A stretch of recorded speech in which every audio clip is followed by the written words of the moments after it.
Live now at ESPN.com. They have been #1 for 15 straight weeks. They have the nation's longest winning streak, 14 in a row. They are the Oklahoma Sooners.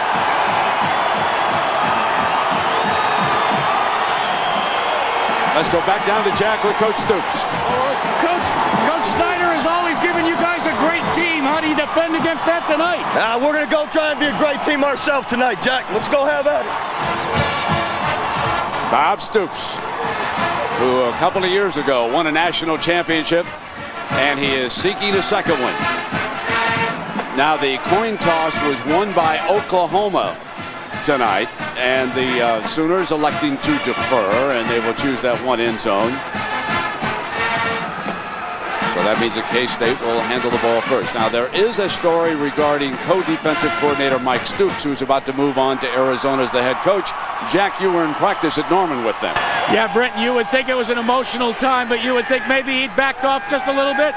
We caught some practice sounds, and it's far from that with Mike Stoops. Nose in the game. All right, go. Move around.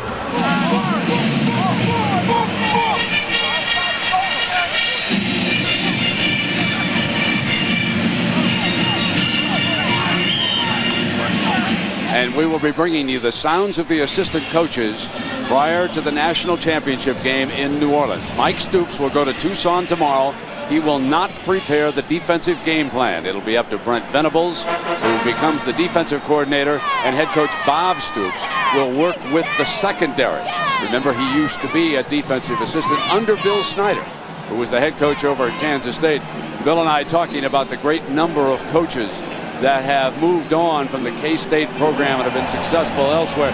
It is a credit to Bill Snyder's job as a head coach, and with a brand new staff in place in Manhattan this year, they have put that 6-game winning streak in high gear behind Al Roberson and Darren Sproles. And now Snyder, who scripts out the first plays of the game, will put that script to work here after they receive the opening kickoff.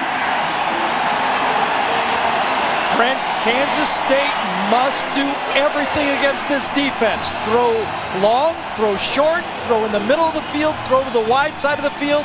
If you tilt your offense in any way, Oklahoma will crush you. K-State already with a wrinkle we did not see in Lincoln. They put Sproles right in the middle of 3 return men. They defend the boundaries against DiCarlo, who's been so good at sealing return men up toward the sideline. With that slight breeze, he drills it deep to the end zone. Sproles takes a knee. It's coming out now on the 20-yard line. Well, let's meet the senior quarterback at Kansas State. My name is Al Roberson, quarterback, majoring in social science. 38 career rushing touchdowns. That is a story here tonight. He is that other dimension of this game. He is a running quarterback. He's also an experienced quarterback. Remember, he started against this Oklahoma team before. He will not be surprised by their speed. He comes out behind a veteran line.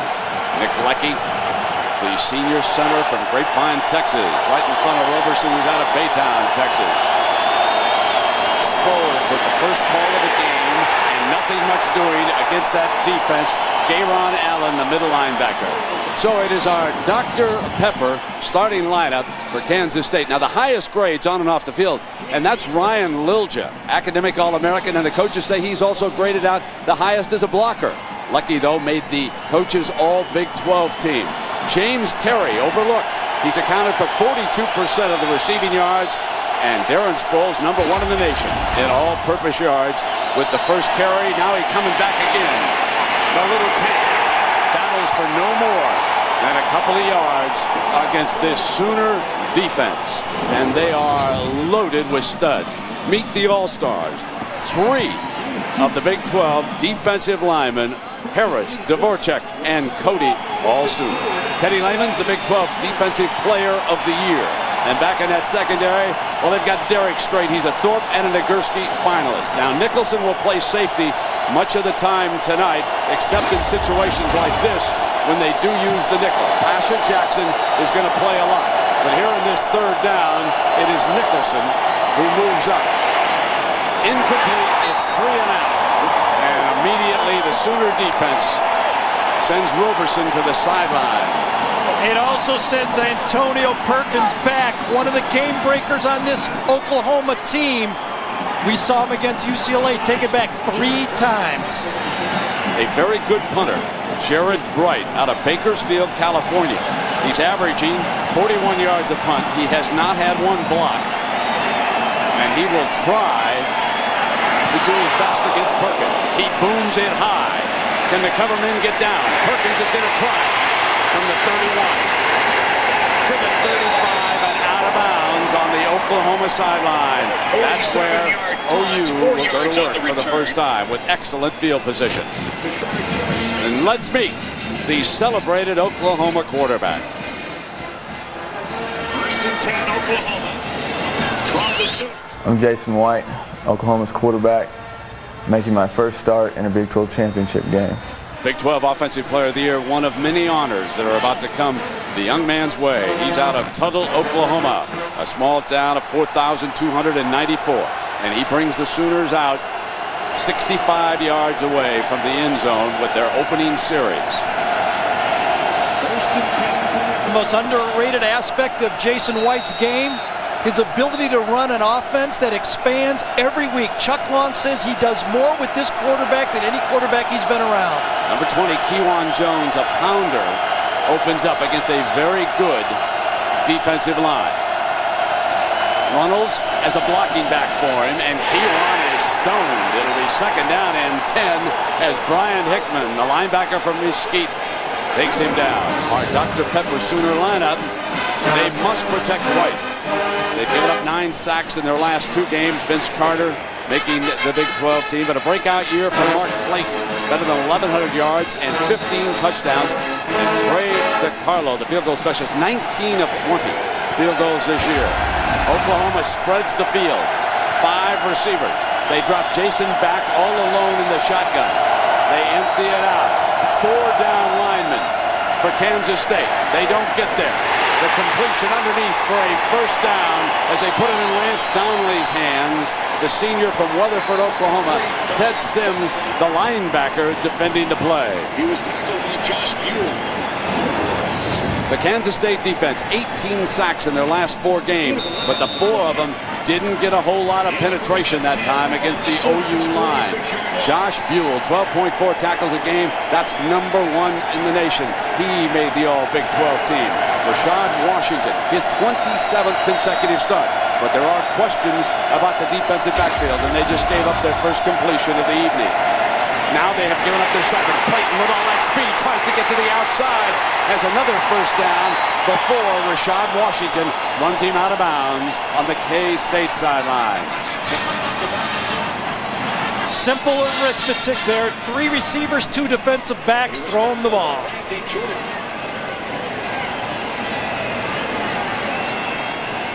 And 12 yards up. Well, we welcome those of you who watched the end of the USC victory over Oregon State. This is Oklahoma's first possession. Kansas State was 3 and out. OU now at the K-State 42-yard line. Kewan Jones has the corner and a dash for the end zone. Rashad Washington can't get it. Touchdown, Sooners.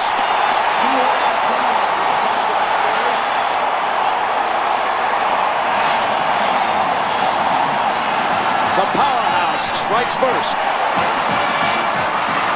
It's like a heavyweight, a champion rocking its opponent early. Watch J.D. Runnels right here. What a block he gets. Look at that seal block he gets inside. The receiver, Jawan Rankins, comes in and makes a block. That Kansas State defense got sealed by 2 great blocks. There's no question they were attacking the right corner with a couple of plays on that series. Trey DiCarlo. McCoy does a good job with the handle on that snap. Got it down. DiCarlo adds the extra point, and it's a quick 7. So the longest run of the season for Kewan Jones. He is noted as the power runner. But this time he gets the corner to the outside. Sooners strike first in Kansas City. The parka on. Kewan Jones from Jenks, Oklahoma, one of many outstanding college football players who've come out of Jenks. Now ball on the tee for DiCarlo again. He ripped his first one into the end zone. This one returnable, and here comes Sproles from the 1. Looking left in a cutback to the 24-yard line where L. Roberson. Now we asked Dvorak about defending Roberson. We're going to try to counter how well he plays, how well he runs the option with how well we attack him. You know, I mean, that's the you got to hit a guy like that in the mouth. You got to keep hitting him in the mouth, and you know, you just got to hope you hit him in the mouth enough times that it all works out. Dusty Dvorak watching the beginning of this series from the sideline, one of those hard-nosed tackles. They'll put Klein and Magruder in immediately. So they use 4 defensive tackles from the start. The depth of this Oklahoma team. Sproles in the pitch goes nowhere. The outside speed. Brandon Everidge, number 7 out of Granger, Texas. The senior makes the stop. One of the most underrated aspects, if there is such a thing on this Oklahoma team, is the tackling ability of Brandon Everidge. We've seen him improve. He comes up and he doesn't miss. Great athlete, and he does not miss tackles. Oklahoma goes to the nickel when they get a stop on first, and they go to the nickel now.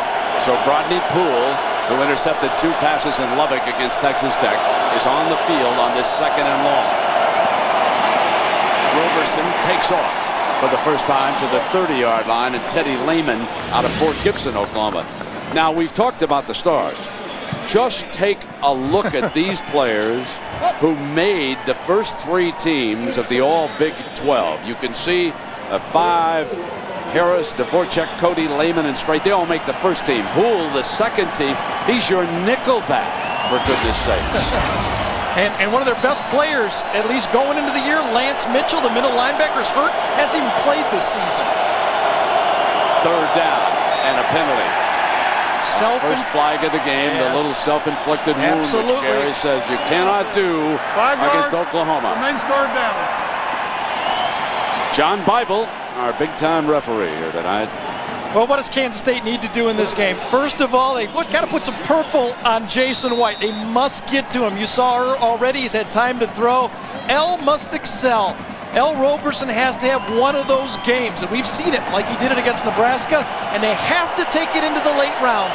Win this thing by a TKO. You're not going to knock out Oklahoma. Strait draws Terry. That's the matchup. Terry's the wide out on the right. Now they release him, and Strait tries to blitz on it. And they take Roberson down as Derek Strait came off the corner that time on the call. My goodness, what speed he had. He was matched up against Terry, came off the left corner for Oklahoma that time. Change up, a little bit of a change up by Mike Stoops. The zone blitz with the corner coming this time. Watch a zone blitz from the corner. That's a change up. Second punt of the game. Perkins has got a returnable one. Trying to get to the left. In the middle, down at midfield. And Bright, the punter, makes a fine tackle on that play. Jared Bright, a senior from Bakersfield, California. He looked like a defensive player on that, didn't he? Timeout. Now, the Oklahoma Sooners, Gary, they have struck on their first possession 11 out of 13 times this year. And on the other 2 games, they scored on their second possession. And Ronaldo Works is now in as the running back after Kewan Jones scores the game's first touchdown. Jason still not being touched. Going to go for the home run. Rankin goes down, and the feet just got tangled up as Cedric Williams is there with Rankins. Incidental contact, both the defender and the receiver looking at the football. But Jason White, one of the best deep throwers we've seen in college football in a long time, because he gets rid of it on time. Steps into the throw, a little action on like he's throwing a javelin. Little bump there. We're not going to call that. Absolutely. We have asked the officials several times. Yep. In fact, before this game, we discussed with Bible's crew pass interference, and they are not going to give you that call. Now on 2nd down and 10, they set the screen. Drop it off to Ronaldo Works, who's a terrific receiver out of the backfield. He gets about 9 yards before Hickman, and that linebacker out of Mesquite is everywhere for K-State. Well, that defensive front four is the attack point for Oklahoma. Chuck Long, the coordinator, knows most of their sacks come up front. 38 of their sacks have been from the front four for Kansas State. That's why you're seeing the quick passes and the screens early in this football game to set the tone that you cannot tee off on Jason White. 3 wide receivers to the left on 3rd and short. Works the running back right to the left. He'll run, and he's stoned. Didn't get the first down. Josh Buell in there along with Washington on the hit for the Wildcats. An absolute must for this Wildcat defense. Stop and win 3rd down. You're going to see it pull the guard here, a power play. In the last 2 games, this Kansas State defense has been 9 for 30. Doing a great job of stopping 3rd down. Blake Ferguson, he'll try to hang this one up. Try to get it down inside the 20. A beautiful punt. Out of bounds, far sideline, inside the 20-yard line. So the punter from Broken Arrow, Oklahoma, gets a high fives as he comes to the sideline.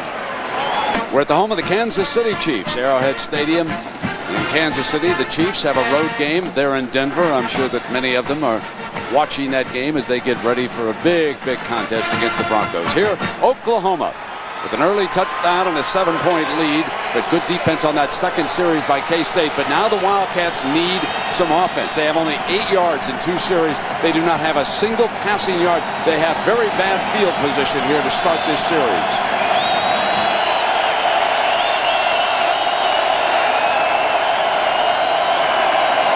Sproles again to the right, and little daylight that time as he made his way out to the 10-yard line, picking up about 4 yards. That's absolutely a must for Kansas State.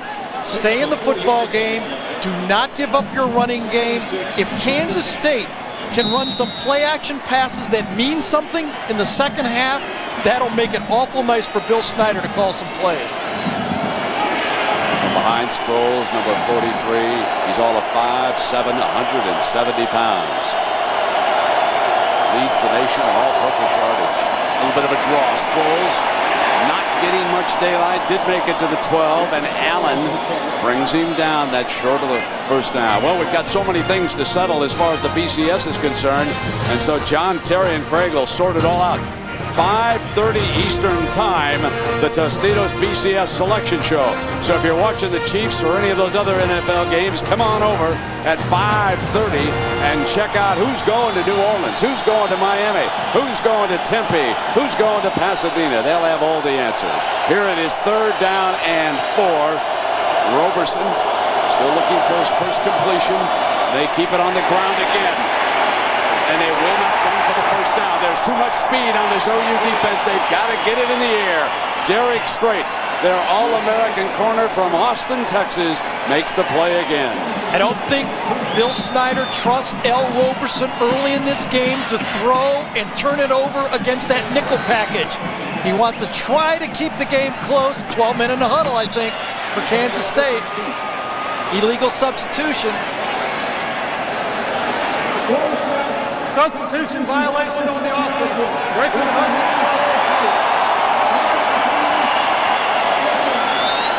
That's 2 wounds, self-inflicted. Can't do that against this great team. And even if Perkins just fair catches, you've picked up 5 yards in field position right now. He's standing on the other side of the 50-yard line. You cannot do that against this Sooner football team and stay in it. Jared Bright is standing right back by the end line. Remember, he had to come down and make the tackle the last time. A great punt, a beautiful punt. Perkins on his bicycle, all the way back at the 30.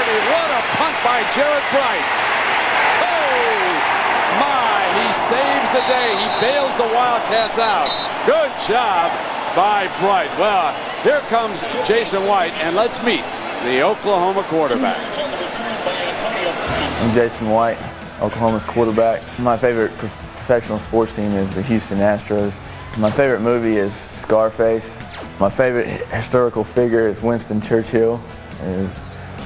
Never has a man done so much.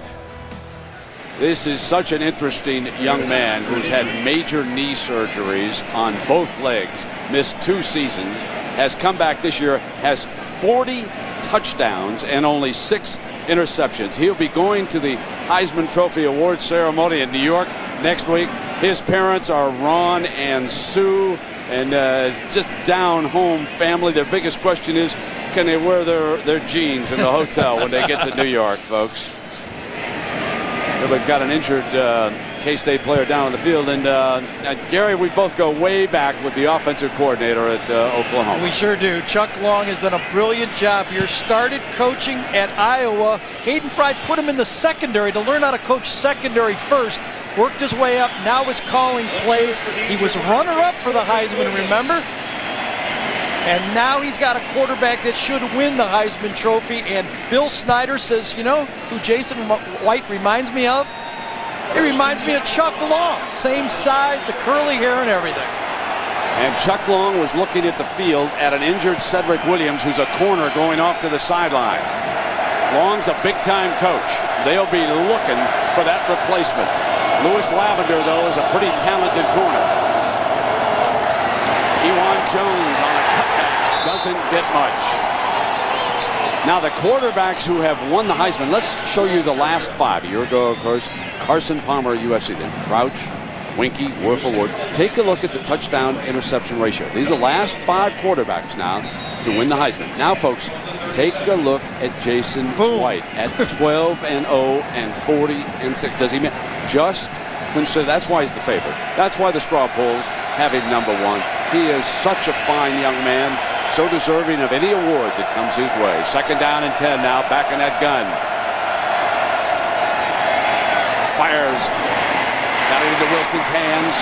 Short of the 1st down. That's Travis Wilson from Carlton, Texas. Washington making the stop. Oklahoma has had their way. Only been pushed a couple times. The reason? They let Jason do what he does best, throw the ball. They don't need to gamble a lot. They got the better team. Don't take chances and make L. Roberson throw the ball. They got to shut down that running game like they have and make it a passing game. They'll feel better about it. Slowly but surely, the Kansas State defense is starting to come on. But this is big. 3rd down and 4. Clayton goes down, and he's across midfield with the catch and a 1st down. They move the chains. Boy, that's a great read by Jason White, because Kansas State and Brett Bielema dropped 8 in zone that time. Jack, what do you hear about Williams down below? Well, Brett, believe it or not, a couple of series before that, Williams came off the field and he was sick to his stomach. There, from my observations, remember, K-State will not release any information about injuries, but I think the guy's suffering from a cold or the flu. He's out from Riviera Beach, Florida. Jones, purse right straight ahead, put his helmet back on, indications that he will be back on the field soon. And he's to the 41-yard line. And here he comes back onto the field now. So Cedric Williams back in at corner. Lavender has played a little bit. Randy Jordan, the other cornerback, was injured last week.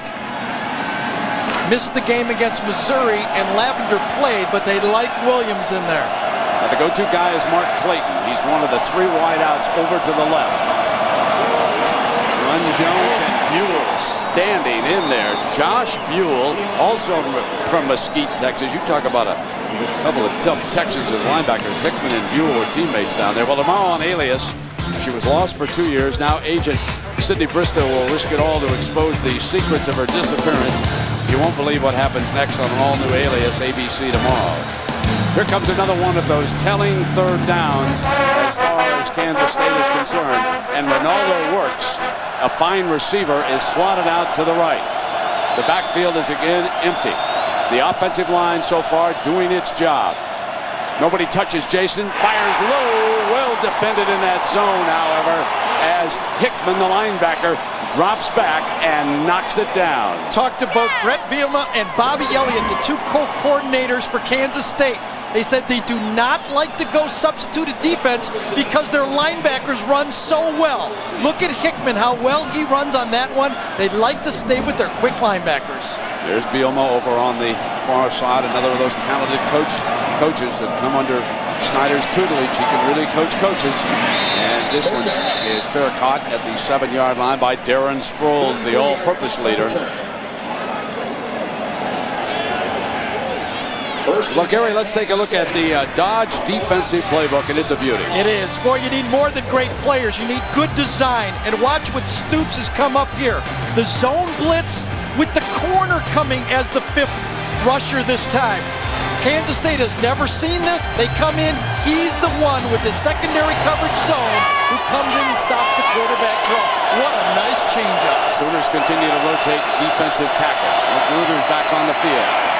And Sproles pounding straight ahead just short of the 10-yard line. Lehman, that ultra-quick linebacker, comes up and makes still another stop as we check in down below with Jack.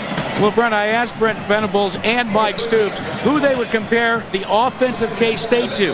Without hesitation, they said, oh, Missouri, but then they added a caveat to it. They said the difference between Missouri and K-State, Darren Sproles. So far, they're doing a pretty good job with Little Tank. Yes, they have, Jack. 7 carries, only 8 yards for Sproles, only 15 yards of offense. Roberson looking for his first completion and still doesn't have it. It's 3rd down and long. And I go back to something that UCLA said following the USC game. This is UCLA now. Remember, they came down to Norman and they were beaten by Oklahoma. They said, we're not going to try to put USC down. They played a very good game. I think it was one of the Ball twins who said this. They were good. But on the field against Oklahoma, it was a different league. We were playing a team that had so much speed from sideline to sideline, we just could not stick up with it. Called them a mini NFL team, didn't they? Yes, he did. 3rd down now. And the K-State offense struggling to find a rhythm here. Under pressure, the screen's a great call. Here's Sproul, and Sproul breaks free. First down to the 36-yard line. Antonio Perkins makes the tackle, but against that blazing, aggressive defense, that's the right call. Well, it's also a safe call, and I think Bill Snyder believes what I believe. Let's not lose the game. There's the screen man right there. Oklahoma likes to play zone. Let's not make it tough on our quarterback early. L. Roberson has a lot of adrenaline early in football games. Bill Snyder wants L to settle down, run the ball, and make a game of it. Their first down of this game. Now Roberson, who's dangerous and can take off, makes his way to the 41-yard line, and now this is their game. Complete a pass, have the quarterback run. Use Sproles straight ahead for a couple of yards. That's the kind of offense you've got. And against Roberson, he can do so many things at that quarterback position. Yeah, see, 7 rushing attempts for Darren Sproles. I know it's only 8 yards, but they must keep doing that if they want to throw the ball deep and get the ball to Jason Terry on the play-action passes. Quick drop, and he too behind Poole that time. Too much adrenaline. Polite, I should say, was the intended receiver over there. And a reminder, of course, coming up on the Capital One halftime show, John Terry and Craig, they'll show you how Syracuse beat up on Notre Dame today. They'll also tell you what's going on with LSU, Georgia, and how USC came away with still another win. And they'll look ahead to tomorrow, and they'll perhaps speculate on who's going to be playing the BCS Bowls where. One of the interesting players for this Oklahoma defense is Dante Nicholson, number 8. He plays the linebacker position right there. He's the second leading tackler as a nickelback. Now K-State, can they convert a 3rd down? That pass, they were going to the tight end at that time, Brian Casey. Incomplete, and there was pressure from Lehman. Absolutely. Boy, they go zone, and all of a sudden a first down play by Kansas State, and Stoops and Venables brings the blitz with Teddy Lehman, one of the quickest linebackers you've ever seen in college football. Right to Perkins has become a big duel here tonight, hasn't it? And slowly, Kansas State has got Perkins to back up. Remember, he was on the other side of the 50. Oh, bad snap. Bad snap. Yep, it hit the up back. It hit Travis Wilson. I don't think it was a fake call. If it was a miscommunication. Wilson never thought he was going to get it.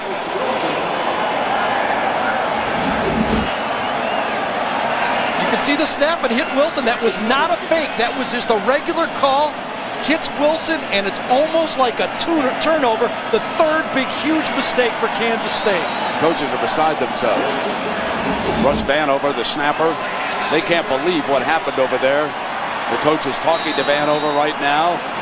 You can only imagine what's going through Snyder's mind in this situation. They were starting to play very well. Now Oklahoma 36 yards away. Can they take advantage here? Look for him to perhaps try to strike right away. I've seen Stoops go for it after a turnover. Flanker screen to Clayton with that speed. And he makes his way inside the 25-yard line for a first down. Now there is a young man who has come out of nowhere from Arlington, Texas with 15 touchdowns. He's only a junior, number 9, Mark Clayton. Best receiver in the country after he catches the ball. He might be the best receiver in the country before he catches the ball, but I know for sure he's the best receiver in the country after he catches it. There's a lot of arguments about the first part of that. Right. 3 wide now. Ronaldo works into the backfield along with Runnels. White's getting time, not being touched. End zone too high.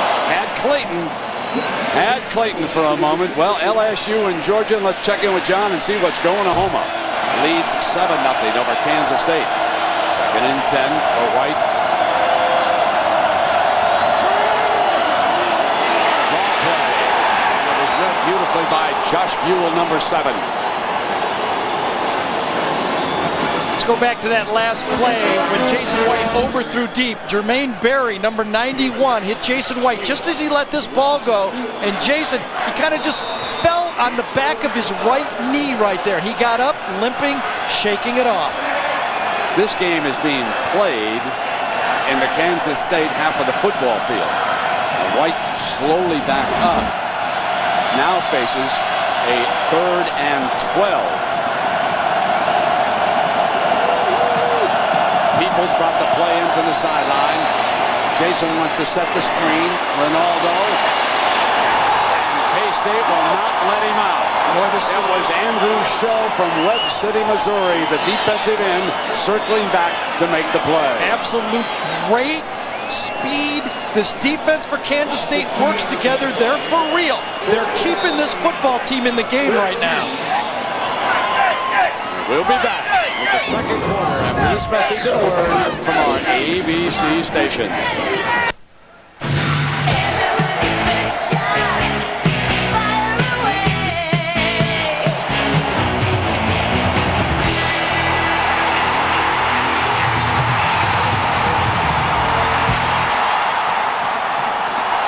Trey DiCarlo on for a field goal. He's hit 19 of 20 this year, 14 in a row. This is a 44-yarder. Got the distance, no good. His last miss, and the only miss of the season, was a 31-yard attempt in game number 2 down in Tuscaloosa against Alabama. So the Dr. Pepper first quarter stats, with OU scoring the first time they had the football, but not much since then. You know, Gary, the one thing that surprises me is that Oklahoma has had one chance after another to score a second time. They haven't been able to do it against this K-State defense. Oklahoma's winning 7-0, but I think Kansas State feels great about the way they've hung in this game. Both defenses have done well on 3rd down. And here comes Sproles breaking to daylight. Midfield, foot race. Perkins got the angle. Out of bounds inside the 20-yard line. The little tank. He holds the K-State records for career rushing, single season rushing, and single game.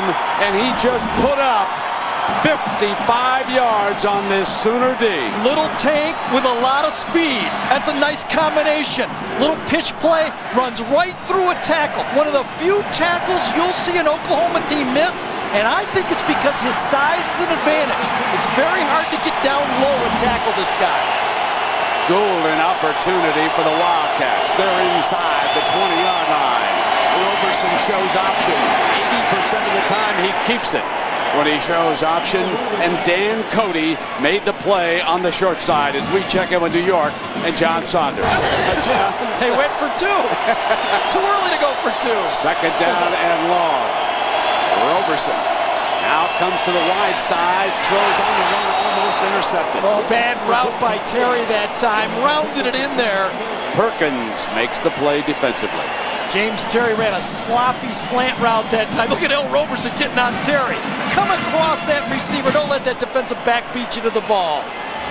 Just a sloppy old route. Look at inside technique by Perkins. Easy, easy. Look at that. He slows down. That could cost you a big interception. 3rd down and 11.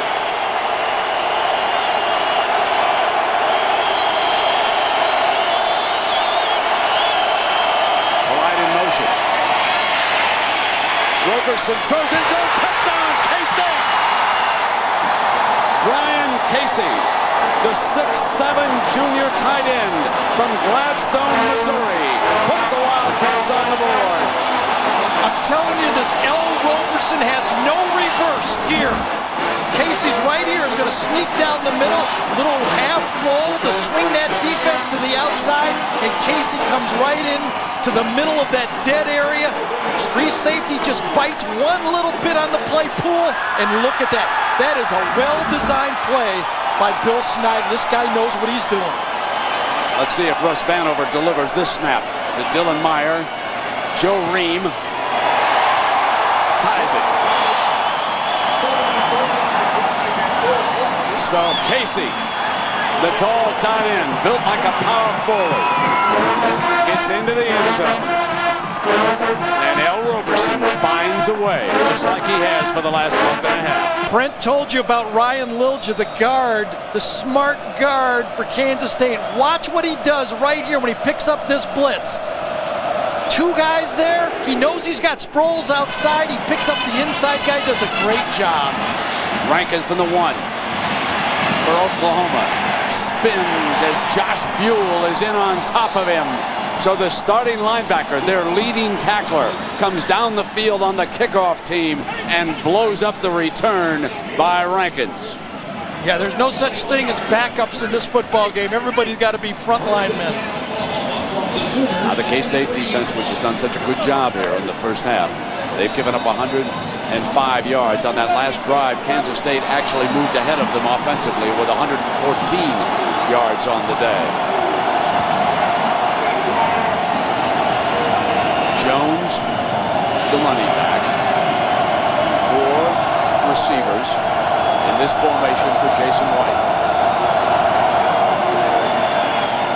Peoples at the 30-yard line, about 3 yards short of the first down. Randy Jordan from California makes the play. See, I think that's not bad, though, for Kansas State. I know Oklahoma's doing what they want to do, but Kansas State must see if Oklahoma is patient enough to throw those short routes all the way down the field.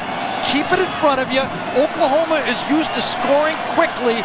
Will they have the patience to play in a tight football game? That, of course, is the big issue when you test this Sooner team deep into the second half. They've been involved in routes all season long. Jones is swallowed up by this defensive front. Well, we have talked about Jason White and, of course, going to the Heisman Trophy ceremony, one of the finalists. And now it's time for our Aflac trivia question. 3 previous Sooners have won Heisman trophies. Who are they, and what year did they win it? All right, the 3 previous winners. Okay, see if you can think about that for a moment. It's 3rd down and 1 here for Jason White, who's the leading candidate right now. The ceremony next Saturday in New York City. 3rd down and 1. White checking with Runnels, who's the fullback. He would be the lead blocker if they elect just to run the power I, which they do here. With Jones, and he has jumped. The Wildcats, they were ready for this play. Jones reaching toward the first down line. Absolute must. Kansas State front 4 must stand up to the 5 offensive linemen for Oklahoma. Justin Montgomery and Andrew Shull just defeat that Oklahoma offensive line and make it happen on the other side of the line of scrimmage. Can't beat Oklahoma if your front 4 doesn't play well defensively. Blake Ferguson into punt. They didn't get the first, and Sproles is back to return for K-State.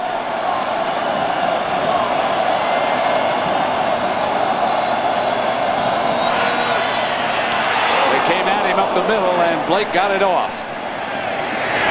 But they force a mediocre punt, and it is down at the 37-yard line. 30-yard punt. The folks in purple are up cheering. They're in the game against the powerhouse. That's all they can ask for. And remember, for Kansas State, in their first 2 series, they had only 8 yards. So 106 since then, 55 on 1 run by Sproles, who's lined up as the tailback. L. Roberson on a play fake with a deep drop on first down. Takes it down the left sideline, wants Terry. Terry's got it. Headed for the end zone. K-State leads it. James Terry from Homestead, Florida, on a 63-yard home run from L. Roberson. The Oklahoma fans are stunned. Jason Terry ran the same hitch and go. Watch the hitch and go. Hitch and go against Antonio Perkins. Now watch him react to the ball. It's underthrow, comes back and catches it, and then beats the tackle into the end zone. Jason Terry is coming up big after he was just read the riot act by L. Roberson. Now Ream, and the lead is 7. We have seen that move before, just a couple of weeks ago, up the road in Lincoln, Nebraska. It was the hitch and go, and Gary, it was Terry against the Cornhuskers. Same move. Absolutely. You get one-on-one coverage. That one was a little easier catch and run, but this offense is so well coordinated, you better tackle well to stop them. K-State leads. An underrated wide receiver. There's a Williams who's a standout everywhere, but this young man is as good as anybody right now. Now, folks, 748 total minutes for Oklahoma this season. They've trailed for 6 and counting now, as they're behind 14-7. Uncharted territory. Reed. Here's Rankins again from the 5-yard line. To the 26-yard line. Nice change-up. Look at, because of the running game, there's the strong safety lined up on there. One-on-one coverage to the outside. You get that safety up because of the running game. You run, you run, you run. Now you got the play-action pass with the hitch and go. Oklahoma sniffs. They want turnovers. And that nosy defensive back gets beat for a deep. So the 2-touchdown underdog moves ahead for the first time in the Big 12 championship here in Kansas City. And the folks have put down their Dr. Peppers and they're ready to see if this Sooner offense can move. They have been stalled on 3rd down so far by the Wildcat defense. Wilson with a nice grab right at the first down marker. Travis Wilson from Carlton, Texas. And hold on, there's an argument down there on that sideline. He's waving it off. I thought he had it. The Stoops brothers are right there. It's a gutsy call right in front of that Stoop bench. Absolutely. Throwing to the outside, Travis Wilson catches it, takes a step. We can't see the ball. That's a catch, isn't it? Looks like he actually made an act. Late. It came out as he was going out of bounds, didn't it? Absolutely. At least it looked that way. That's what Bob is trying to argue. The field judge was screened on the play just like we were in the replay, and he thought it was bobbled and came out. So Drew George down there is getting an earful from Bob Stoops. 2nd down and 10 for the Sooners. Set the screen. Here's Jones. Washington in on that stop, and this will be 3rd and about 3 coming up.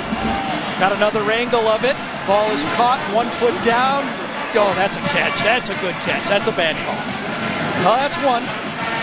One that has not gone Oklahoma's way. Bobby's having a hard time letting it go. It's 3rd down and 3. Best to shake it off, get the first down, and go on about your business. Only 1 of 5 on 3rd down conversions. Kansas State is the best of the Big 12 at stopping 3rd down. 26% on the year. White sends Clayton in motion. Clear off to the left side. They throw back short side for the taken away from Rankins. Great play over there by Williams. The corner from Riviera Beach, Florida. And we want to get another SEC update, so here's John. With a 14-0 lead. And all around the country, John, computers are starting to warm up, getting ready to roll through the night. 4th down now Ferguson back in punt formation. Sproles again, the return man. Fair catch is signaled. I think he was trying to draw a penalty, folks. If I had to guess, Bradley was the cover man down there, number 1. Sproles trying to kind of just run up into him, and Bradley says, what's going on here? Timeout. 12 championship game. What a wonderful setting Arrowhead Stadium is. It is, in the NFL, this stadium is the most like a college environment. Very intimate. Fans are down close, and so far they are getting their money's worth here tonight at Arrowhead. On first down, Roberson wants to set a screen again. There's no receiver over there. Dvorak got him, Brent. Dvorak grabs Sproles. Nice read on the screenplay by Dusty Dvorak. Outstanding by one of the all Big 12 defensive linemen, Gary. Yeah, you know, you got to be big. He's big. You got to be fast. You got to be tough. And then you got to be smart. And if you got to read your keys, and he knew not to let Darren Sproles set up inside and get out of the pocket. That had to be something that was part of the game plan. He's a big-time defensive lineman. Brian Casey and Thomas Hill, 2 tight end now on second down and 10. Sproles eaten up, and Wayman makes the stop. And, you know, we asked Dvorak about the mentality of being a defensive lineman. You get hit in the head every snap. I mean, playing D-line, you're going to get hit every single play. And you got to be tough, you got to be a good athlete, you got to love the game. One of my favorite football faces of the year, and one of the better answers. You get hit in the head every play, and you got to just keep coming. This will be very conservative by Kansas State. Quarterback draw, screen pass, draw play, no chances. K-State needs 13. What a tackle as Nicholson comes up on the tight end that time, Dante Nicholson. The JC transfer for the Sooners. Watch him deliver the blow. This is the guy that gets it. They just drop in Oklahoma for zone. Here's the accident happening right across there. Tight end's coming across. Very conservative. Throw the ball, dump it up. That's how you stop it in zone defense. It's a wonder that Casey held on to the football after that hit. Jared Bright, low snap, picks it up. So long snapper trouble for K-State. No fair catch on the signal. Perkins undercut now. And there's a penalty flag thrown on the play. Yeah, that was a push in the back early on that play. That's how Perkins was able to evade the first gunner coming down the field.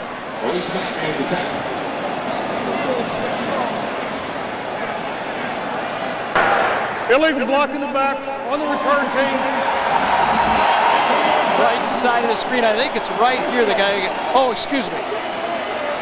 Oh, right there. There it is. Right there. There's a push in the back right there.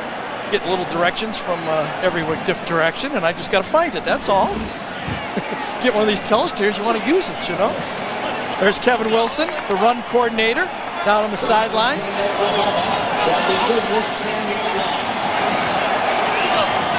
Chuck Long's up in the box. Excuse me.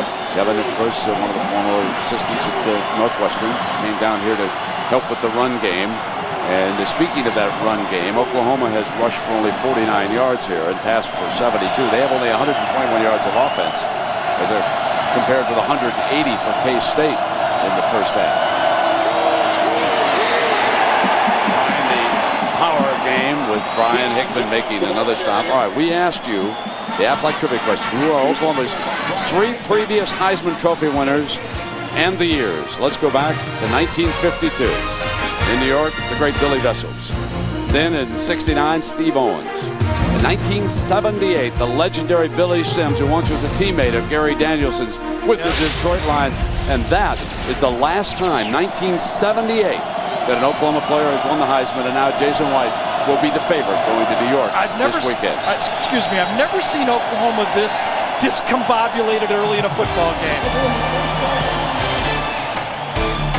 We've got a timeout, OU. But Jason White is a well-known figure, but when did the Tuttle folks know that he was it? Well, you've got to go back to a game where he was Well, they tried to tackle him once, twice, 3 times, and he's still connected.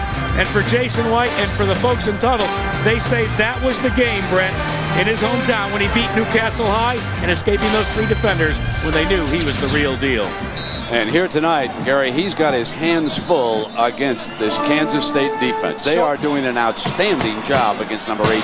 Well, everyone who plays against Kansas State marvels at the coordination that Brett Bielema right there, the old Iowa football player, a lot of Iowa little remnants in these 2 football teams, and Bobby Elliott have coordinated. They say this defense, it's not like the attack defense of Kansas State a couple years ago. They play sound zones and they rush the passer. White again back in the shotgun with Works alongside. How field position has changed in this second quarter.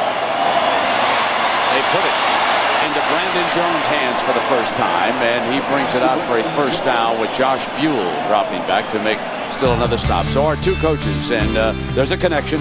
Bill Snyder, now 64, was the offensive coordinator at Iowa. Bob Stoops, the defensive back. Then he became a graduate assistant there. Bobby then became an assistant under Snyder in Manhattan, Kansas, before moving to Florida under Steve Spurrier. Then he came back to Oklahoma. But what's important here for Stoops is he has gone the distance. He has won the national championship. So far, even the Big 12 title has eluded Bill Snyder, who has done one of the masterful turnaround jobs in the history of college football. But how he so badly wants this one here tonight. White fires to Wilson. There's a first down out of bounds on that far sideline. Run out at about the 34-yard line. One of the things that I talked to Chuck long before on the field, Brent, is that one of the things he loves about this football team, and especially Jason White, is he feels he can put things into the game that they haven't even practiced. He has so much confidence in this guy that he sees something developing and he has to go to it. He feels confident that this offense can run it, something like a play right there.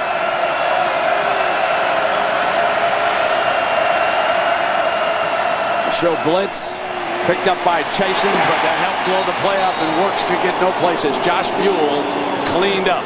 So the linebackers Hickman and Buell are attacking the line of scrimmage, and they are both from Mesquite, Texas. Now the Pacific Life game summary on the first series of the game. Jones bolted to the end zone for Oklahoma. It was 7-0. But then Roberson came back, hit Casey with touchdown number 1, and went the distance. And they lead on Terry's 63-yard catch and run. 14-7 Wildcats. 6:59 to go here in the first half. White from the pocket goes for the home run. Peoples deep against Williams, and Williams came over the top, and he incurred the penalty. The flag is thrown by the field judge, and that's a story. Remember, he did not give OU a catch on the sideline, and this time the interference is called. Pass interference on the defense. 15 yards from the previous spot. First down. Watch his left arm as he goes up. He grabs the head. It's a great call. Cedric Williams was in position to knock it down with his right hand, but these defensive backs, it's a bad habit. We saw it against Texas when we did that game. They go up with one hand and they don't have the confidence, and they grab them with their other hand. It's a habit that's very difficult to break. The 15-yard penalty in the college game moves it just shy of midfield, where it's an automatic first down for the Sooners. Line of scrimmage cut clean. White goes again deep. Complete inside the 15-yard line. The go-to guy, number 9. Clayton comes up with a 38-yard gain. Nobody throws the fade better than Jason White. This guy has done it even before he had the knee surgeries. Watch him put this ball right on the outside, right in the bucket. Randy Jordan's in coverage, actually grabs Clayton's arm just before he catches it, but you can't do it any better than that. Ball's thrown over the outside shoulder. Clayton gave the quarterback 5 or 6 yards of room to throw it in, and that is taught, ladies and gentlemen. That just doesn't happen. That's practiced every day. Clayton stays on the field. 4 receivers. He's swatted to the left. They like to run Jones. Short of the 10-yard line, Ted Sims, the linebacker from Newton. Kansas makes the stop, and we go down to Jack. Well, Gary, you're talking about it being right in the bucket. Well, one of the ways that Oklahoma teaches their quarterbacks to put it in the bucket is a bucket drill. What they do every Wednesday is they erect a very high fence. They have all of their quarterbacks throw over that fence to create the touch-type pass, and they throw it into a bucket. A little trash can. I've seen that drill. I've seen them do it. And the first thing they do before every game is work on the fade pass, even in warm-ups tonight. Works, an outstanding receiver, brings the play in for White. Then picks up the blitzer. White goes in zone too high for Jones. He just couldn't hang on, but there is a penalty flag as White goes down. Roughing the passer, I believe. Get Jason White after the ball was thrown. One of the few misses Jason White will have on a wide open receiver. Roughing the passer on the defense. Half the distance to the goal. Jason White has an opportunity to step into this throw, and he misses it. Coming from, oh, that's an obvious one. Big, obvious one by Shull that time. That's the type of play you can't do against these guys. I think the John Bible is going to have to stop the game. The clock was running before he restarted it. Still running, yeah. It ran all the way down. In fact, it's still running. Now he's conferring with a couple of the officials. So while we wait on that, let me remind you about Monday night. And folks, one of the hottest teams. Oklahoma team is so good, and why Kansas State has improved. As Terry has improved, Kansas State has improved. Run the ball, protect them, but just score with the wideouts. They're like wild cards out there. Josh Buell, number 7, averaging more tackles a game than any player in college football. And so far tonight, Gary, he has really come up big. The new breed of linebacker. You see it in the NFL, and you see it in college football. They're glorified, strong safeties that can run. That's the biggest difference from when I played football and now. When I used to play, linebackers were guys you could maneuver, big guys. Now, they're as fast as safeties. I see 6:44 on the scoreboard to my left as John still confers upstairs. And we'll see if that's the correct time.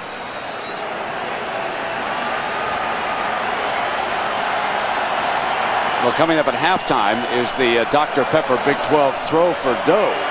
And David Latham from Midland, Texas. There he is. Now he's going to attempt to throw 11 footballs into a giant 8-foot-tall Dr. Pepper can for up to $1 million. He doesn't look too tense down there, does he? Get that jacket off. Loosen up the arm. What are you doing? I told him to leave it on and stay warm. That's what he's doing. It's 38 degrees. Well, you see that clock running down? What's he doing? He played in Detroit too long in Cleveland. First down and goal. 6:44 apparently our accurate time right now.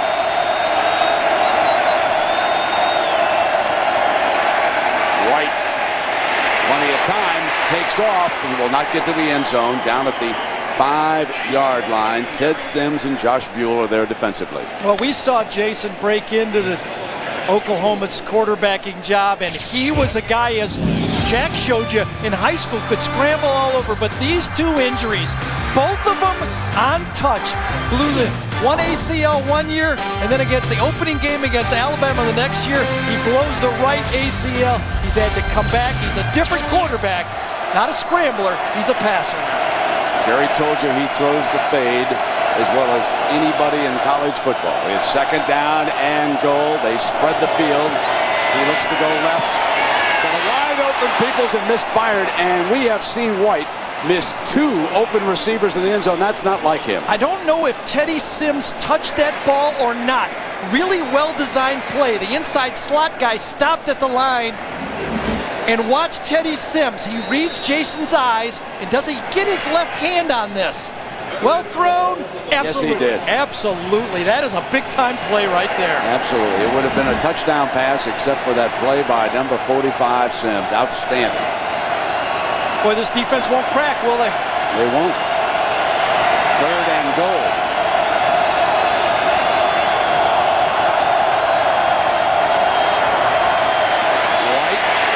Down in the pocket on the run, fires, and it's picked off in the end zone. Intercepted by James McGill, and it's coming out on the 20-yard line. We've all done it. Every quarterback that's ever played has tried to make one of these plays on third down. Gary, he's hurt. Oh, boy. Not only does he throw an interception, he comes off with a wobbly right arm or right shoulder. Zone, watch this. Zone. This is what's new in college football now. Teams play zone defenses. All these crossing routes by Oklahoma, who cares? Let them cross. And now you try to throw the ball against the grain, and there's the interception. Let's see what happens. Gets hit inside. Houchin, right there, number 94, puts a shot right on the funny bone of his right arm. El Roberson hit on first down. Cody sacks him at the 11-yard line. Big Dan Cody from Ada, Oklahoma, one of the all Big 12 defensive linemen. A young man who's been quite of a story, has battled depression. Some of you may have seen that feature earlier in the day in the coverage of college football. He has come back after taking a year off, and he's one of the best. I don't think anybody blocked him. Nobody got to him that time. Mike Johnson was supposed to get to him, never got there on a trap play.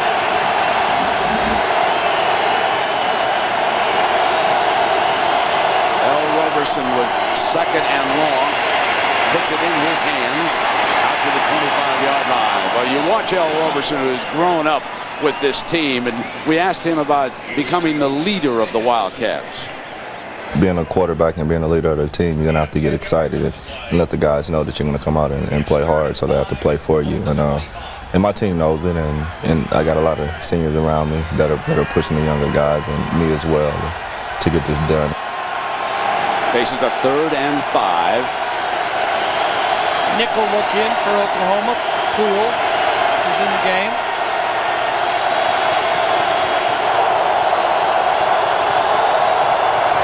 Cody tried to get off the marks again on him.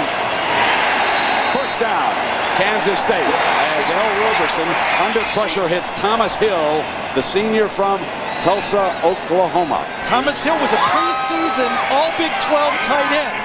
Got hurt, had surgery on his right ankle. Brian Casey comes in, can't get the starting job back. Talented guy that's just now rounding back into good health. K-State puts Darren Sproles back on the field. He'll be lined up at a receiver. They split him far out to the left. 3 wide, and Sproles is one of them. Roberson keeps it on the run. Makes his way to the 40-yard line. Picks up about 6 yards on that carry and first down. And over here on the other side for Oklahoma, Paul Thompson, who is the backup quarterback, is starting to loosen up. So it is possible that Jason White will receive some medical attention down there. They're working on that elbow frantically, trying to get him back on the field. And Paul Thompson would be the substitute. Here it is 2nd down and 4. Kansas State leading number 1 ranked and unbeaten Oklahoma 14-7. There's White down there with the medical staff. You know, it's not like he's a running quarterback. You can't go in there and just kind of fake it. If he can't throw, he can't play.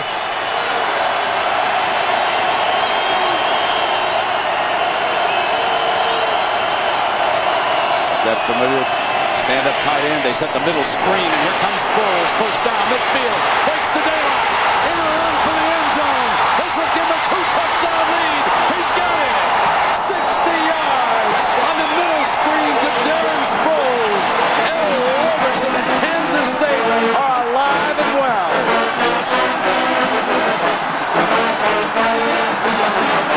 Said it over and over again. To beat a good defense, you have to throw the ball deep, short, run the ball inside and outside. You have to screen outside and inside. And Kansas State is one of the few teams in college football can do it all. They got a running quarterback, and they've got an emerging star at running back. What a game plan, and it is being executed perfectly, first by Bill Snyder and then by El Roberson. Snyder played Cohen, came out and ran it for a couple of series. What they really want to do is put the ball in the air, and El Roberson has 3 touchdown passes, and it's 21-7. Kansas State, a shocker in the Big 12 championship game. an emerging star. We talked about Darren Sproles. He is a full package, maybe a small package, but a great package. Hard to find behind that big offensive line at only 5'6" or 7", but he's also hard to knock down. He's one of those guys, you hit him and he just keeps going. And his great asset, small but great speed, and we've seen it twice already tonight. Jerry, over on the Oklahoma sideline, I don't think there's much doubt that Thompson is going to get at least one series. White is continuing to talk to the medical staff. He has his helmet on, though, and maybe he's trying to convince him. He's got the helmet on now, and he's still in a discussion with him, and he'll make a step down. But Thompson went down toward the offensive line. He's down with Kevin Wilson right now, and some of the wide receivers, he too has his headgear on. So we will find out exactly what's going to happen as Rankins comes back from the 5. Forced back to the right, and he is down at the 16-yard line. We check down on that sideline now to watch as White came from the medical staff running back to the huddle. So White is going to stay in the game. And let's go down to Jack.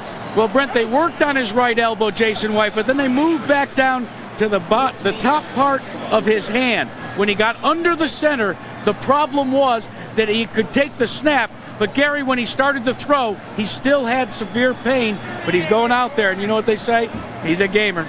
You know what, I'm just guessing here. I play a doctor sometimes, but I'm just guessing. Might have some numbness. Get hit in the elbow. Had it happen to me. That funny bone goes crazy, and you can't feel your hand for a while. Gets hit. Watch. Houchin hits him right on the back of the elbow. I could almost bet that that's why he's got numbness in his hand. Send the bill over to Michigan if it's right. Washington shaking up on that play for Kansas State. He goes off on the sideline for a time. Got to have Washington. He's their big play guy, one of the best blitzers they've got on this football team. He and Hickman. It looks like he's ready to come right back on the field after receiving medical attention. Has to go off for at least one play. Now, the first half, remember OU scored a touchdown, but take a look how they have been shut down. Then they put an 85-yard drive on, but the pass was intercepted in the end zone, and thus they are down 7. White fires complete. No pain there as he put it in Jones' hands for the first down. We check in with John in New York. All right, with Terry and Craig, and we look at what happens if the unexpected is expected. What if Oklahoma goes on to lose? We'll talk about all the scenarios, and there are a bunch of them right now. Well, LSU is dominating Georgia. They may jump 1 or 2 teams. It's going to be nuts. Oregon State against USC, all coming up on the Capital One halftime show. Let them play, lads. Let them play, and it'll all get sorted out. I'll tell you one thing. If K-State wins this, they're headed for Tempe in the Tostitos Fiesta Bowl as the winners of the Big 12. That I can assure you. Now from the gun. White on the move. Fires complete. Lance Donley to the 45-yard line and a first down Sooners. And now the Kansas State sideline very unhappy that holding was not called. Boy, was that a gutsy throw by Jason White on that one. He saw the linebacker bearing right down on him here. He just had a numb hand, bad elbow. He knows he's going to get rocked by Teddy Sims. And look at that delivery. That is what his teammates need to notice. This guy's a leader. Pulls it down. Fires complete. Peoples inside the 45-yard line. Another first down. Plenty of time to work with here for the Sooners. Yeah, very conservative, but I think smart. Arrowhead Stadium in Kansas City, Missouri, and no one is feeling the cold air right now as we take a look at a couple of the key plays in this game. Man was wide open. Sims deflects it. Then on the run to the right, McGill picks it off. And the other side, it was Darren Sproles on the middle screen, breaking free. And L. Roberson has thrown for 182 yards and 3 touchdowns against OU in this half. White, there's holding called this time. There's yellow all over. This one's coming back. Wilson's the receiver. And that's exactly what a pass rush does against a pass. You got to keep coming. You might not sack them, but you keep coming, and sooner or later, someone's going to get grabbed and you make a play. Holding on the offense, 10-yard penalty from the previous spot. There we have a comparison of Roberson against White. in this game. Those 3 touchdowns for L. Roberson and that big interception thrown by White. And Roberson, of course, by far the more dangerous runner of the two. So L. Roberson and Bill Snyder have put K-State up by a couple of touchdowns in this game. And there is the senior. When you take a look at his improvement through the years, you know how good a coaching job Snyder's staff has done. It's like light years every year when you see the progress that L. Roberson makes. And now Jason White with a 1st and 20. Not like he didn't do it before. He did it with Michael Bishop and Jonathan Beasley also. White fires, deflected, incomplete, and it will be 2nd down. Well, tomorrow everything has changed except everything you love about the Emmy-winning practice. The press calls it the #1 surprise of the fall season. Part of Sunday's best, the practice, 10/9 Central on ABC. So we spoke about Roberson. Look at this, folks, just passing yards per game. Look at the growth that he's shown under this coaching staff. When I went and visited him Thursday and talked to him, he was very focused. He didn't seem to be that adrenaline-filled, I'm in your face, I want to scramble every play. He's learning how to play quarterback. 2nd and 20 for White and the Sooners. Lots of time. Left sideline, Jones kind of held up. Yeah, he didn't run out his pattern. When you have a guy that likes to throw the ball deep, you got to keep running. And that time, Brandon Jones quit on the play. This is exactly what a team needs to do against a passing team. Make that quarterback make decisions. Jason White, I've watched him for 10 games. He threw to his first guy. First guy was open. Everybody tried to blitz him and hit him. You got to sit back and make that guy think. Look at Kansas State will now go with a 3-man line. They'll drop 8 people. 1, 2, 3. 3rd and 20. Backside pressure. He gets it off in time. Right at the 1st down marker. Peoples makes a grab.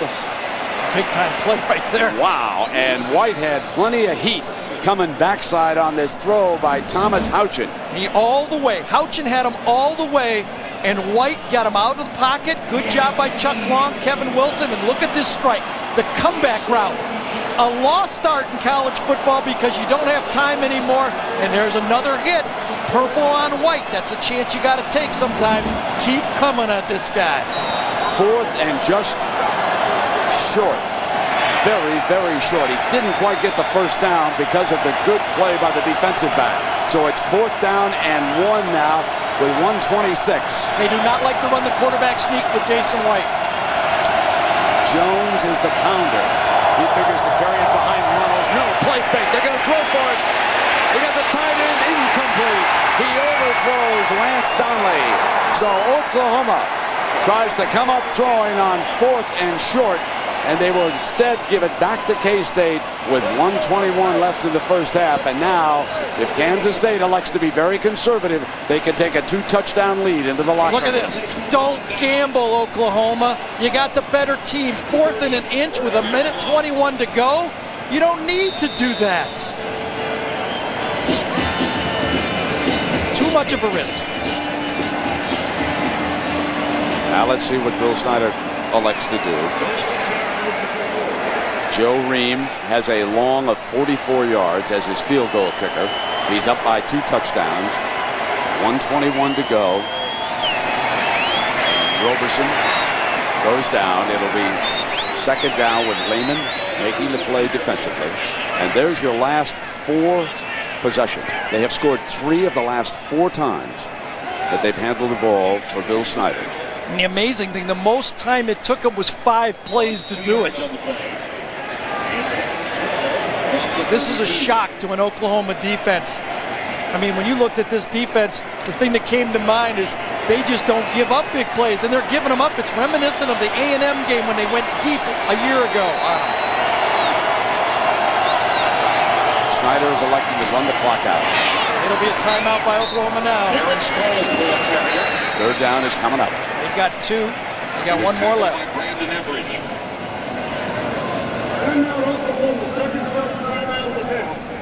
Well, let's take a closer look at the Kansas State quarterback. My name is L. Roberson, and my nickname is Lil L. My favorite professional athlete is Ray Lewis. He's a fighter on the field. Favorite food, Cajun food. Favorite movie would be 13th Warrior. 13 guys going to fight an army of people. And he has been the 14th Warrior here tonight. He already has the record for touchdown passes in a Big 12 title game.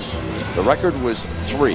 L. Roberson has tied that record here in the first half. And Jack, he's done a wonderful job with this offense. Well, Brent, you and Gary were talking about the fact that we've seen the maturation of L. Roberson. So has Coach Bill Snyder. We saw it at the Nebraska game when all of a sudden, when he first came out, the emotions were sky high. But one thing that L. Roberson told me that he's learned over the years is the importance of leadership and the importance that is put on his shoulders to stay focused. One of the things that I happen to notice tonight is L. Roberson is in total command. In fact, when they're off during a timeout, it is L. Roberson leading the offense, talking to them. There isn't as much coaching going on as there is leadership by L. Roberson. Well, L. Roberson against Nebraska was just outstanding. And before the game started, he went out and let it be known at the coin flip that they were not backing away. K-State had not won in Lincoln since the 60s, Gary. Absolutely. He's the ultra ego of this football team. He proved to his teammates that there was no R, no reverse in this guy. Very conservative play here. Yep. Roberson will try to stay in bounds. They do get him out. They stop that clock over there at 27 seconds. Corey Klein in pursuit. Yeah, it wasn't worth the extra 3 or 4 yards. Easy to say up here, you know, a little bit of obvious second guess, but if you slide down, stay in bounds, look at, well, I got another second guess. Bill Snyder's got that one counts. Oh, by the way, okay. That's probably the last thing he told L. Roberson, don't go out of bounds. And because Perkins, who in a game against UCLA returned 3 punts for touchdowns, goes back. Now, Jared Bright has done a good job. A timeout is going to be called here by Kansas State because Oklahoma might try to come after this punt and block it. Bright has been very slow in his deliveries, but the reason Travis Wilson made a good play right there, Kansas State only had 10 men on the field. He smartly noticed it, and that is a great timeout for Kansas State. Must get this ball off quickly. Anything can't have a blocked punt.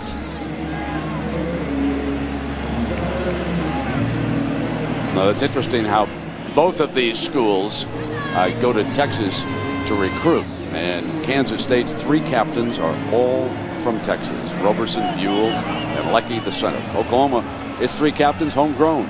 Lehman, Works, and Klein of this Sooner team. 4th down.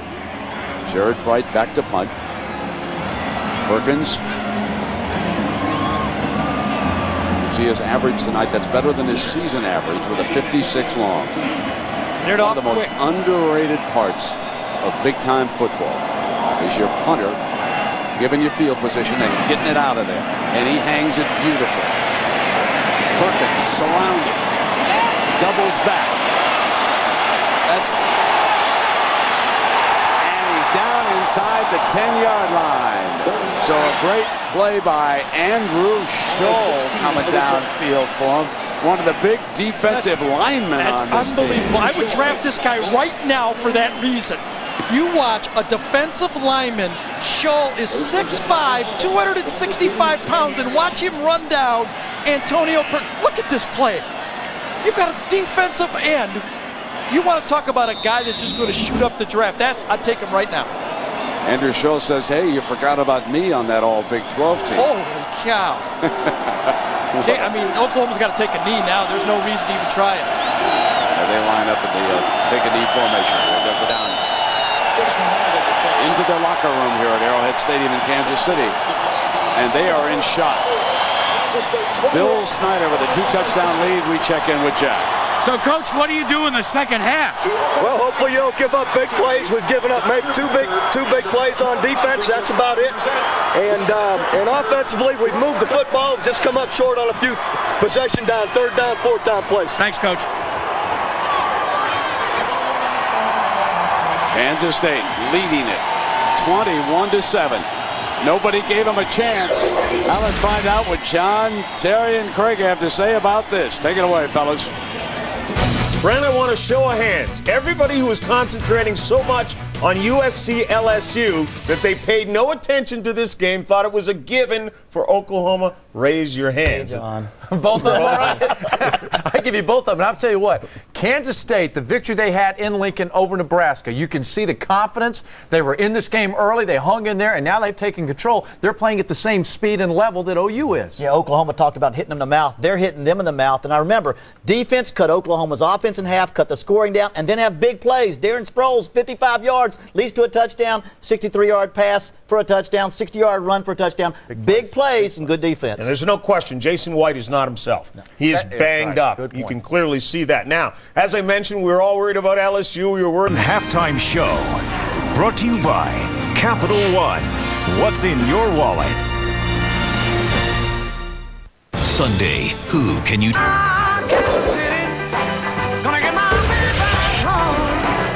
Yeah, yeah. I'm going to Kansas City, gonna get my baby back home.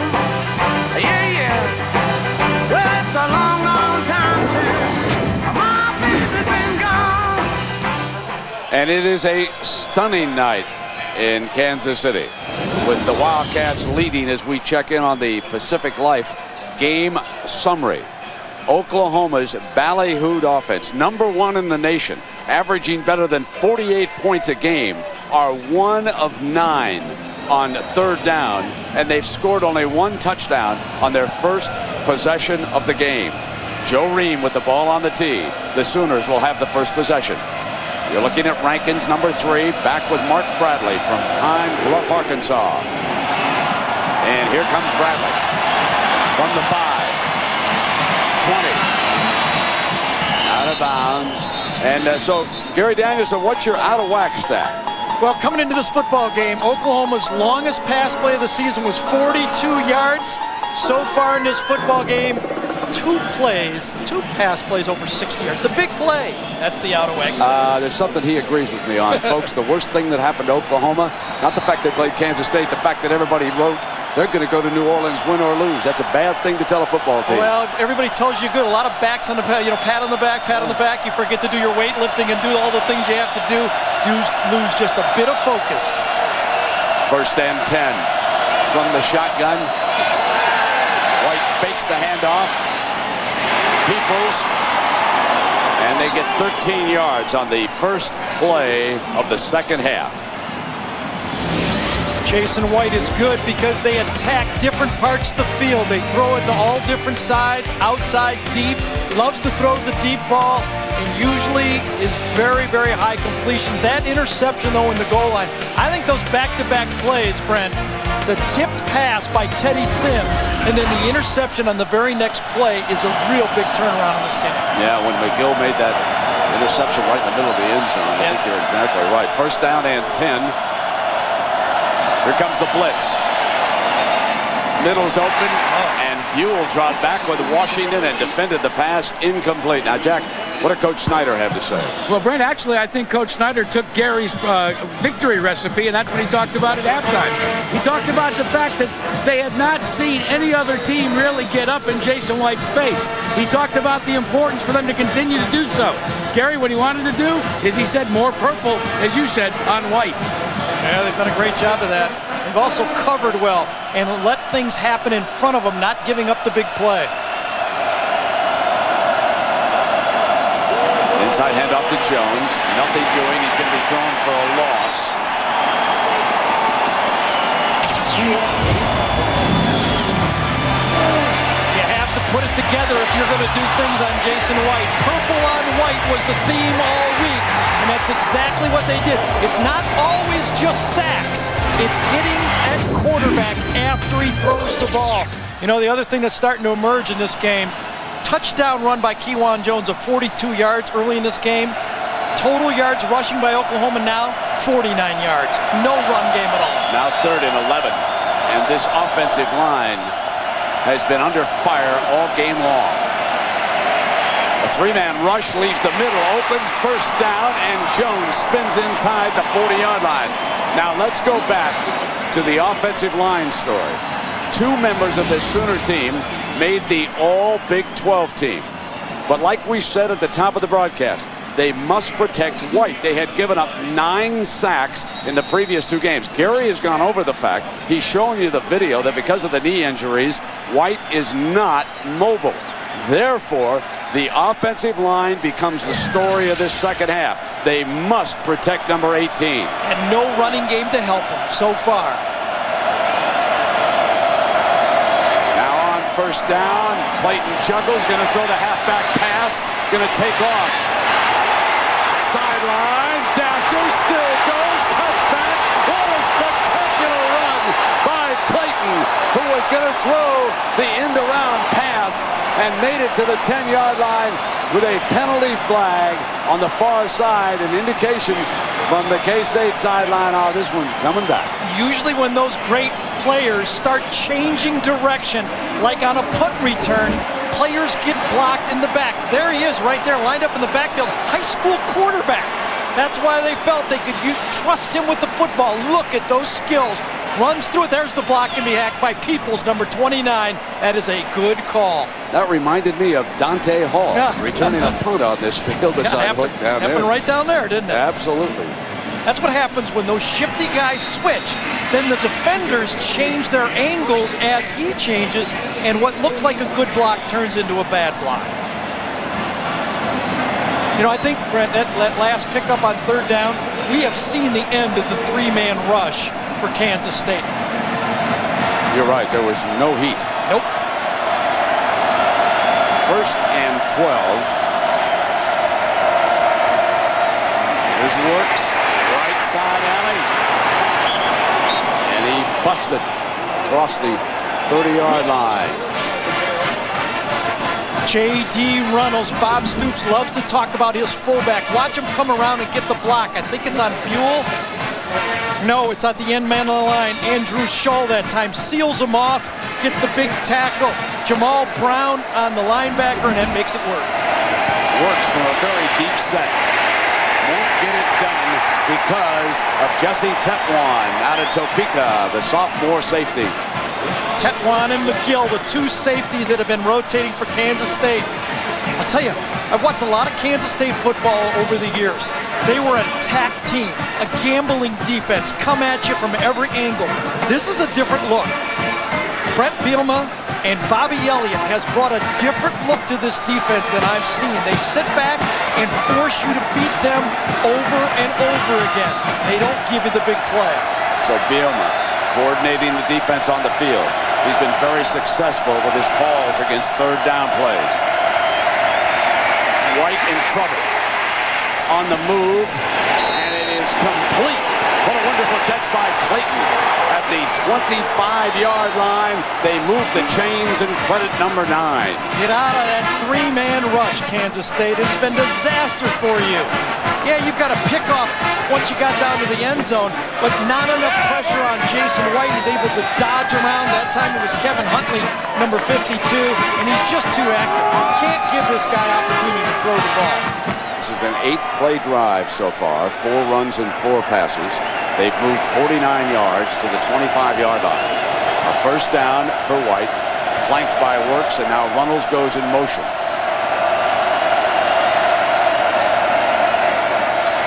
White, pump fake left, looks back middle, goes toward incomplete because Washington was working against Clayton that time inside the 5-yard line. Great coverage by Kansas State. Tried to go with a slant and go to the other side of the field. Look at Jason White, look left. It wasn't there. They ran the option and go, and Rashard Washington, watch him get his hand. No panic, just stay with it. Both hands on the football instead of one behind the receiver. No pass interference. 27th consecutive start for number 2. He's the dean of that defensive backfield. Overall in the game, White is 19-31 for 237 and 1 interception. Flanker screen, they want to put it in Clayton's hands. He's inside the 20-yard line. So dangerous after the catch, as Gary told you back in the first half. The linebacker Hickman making the stop.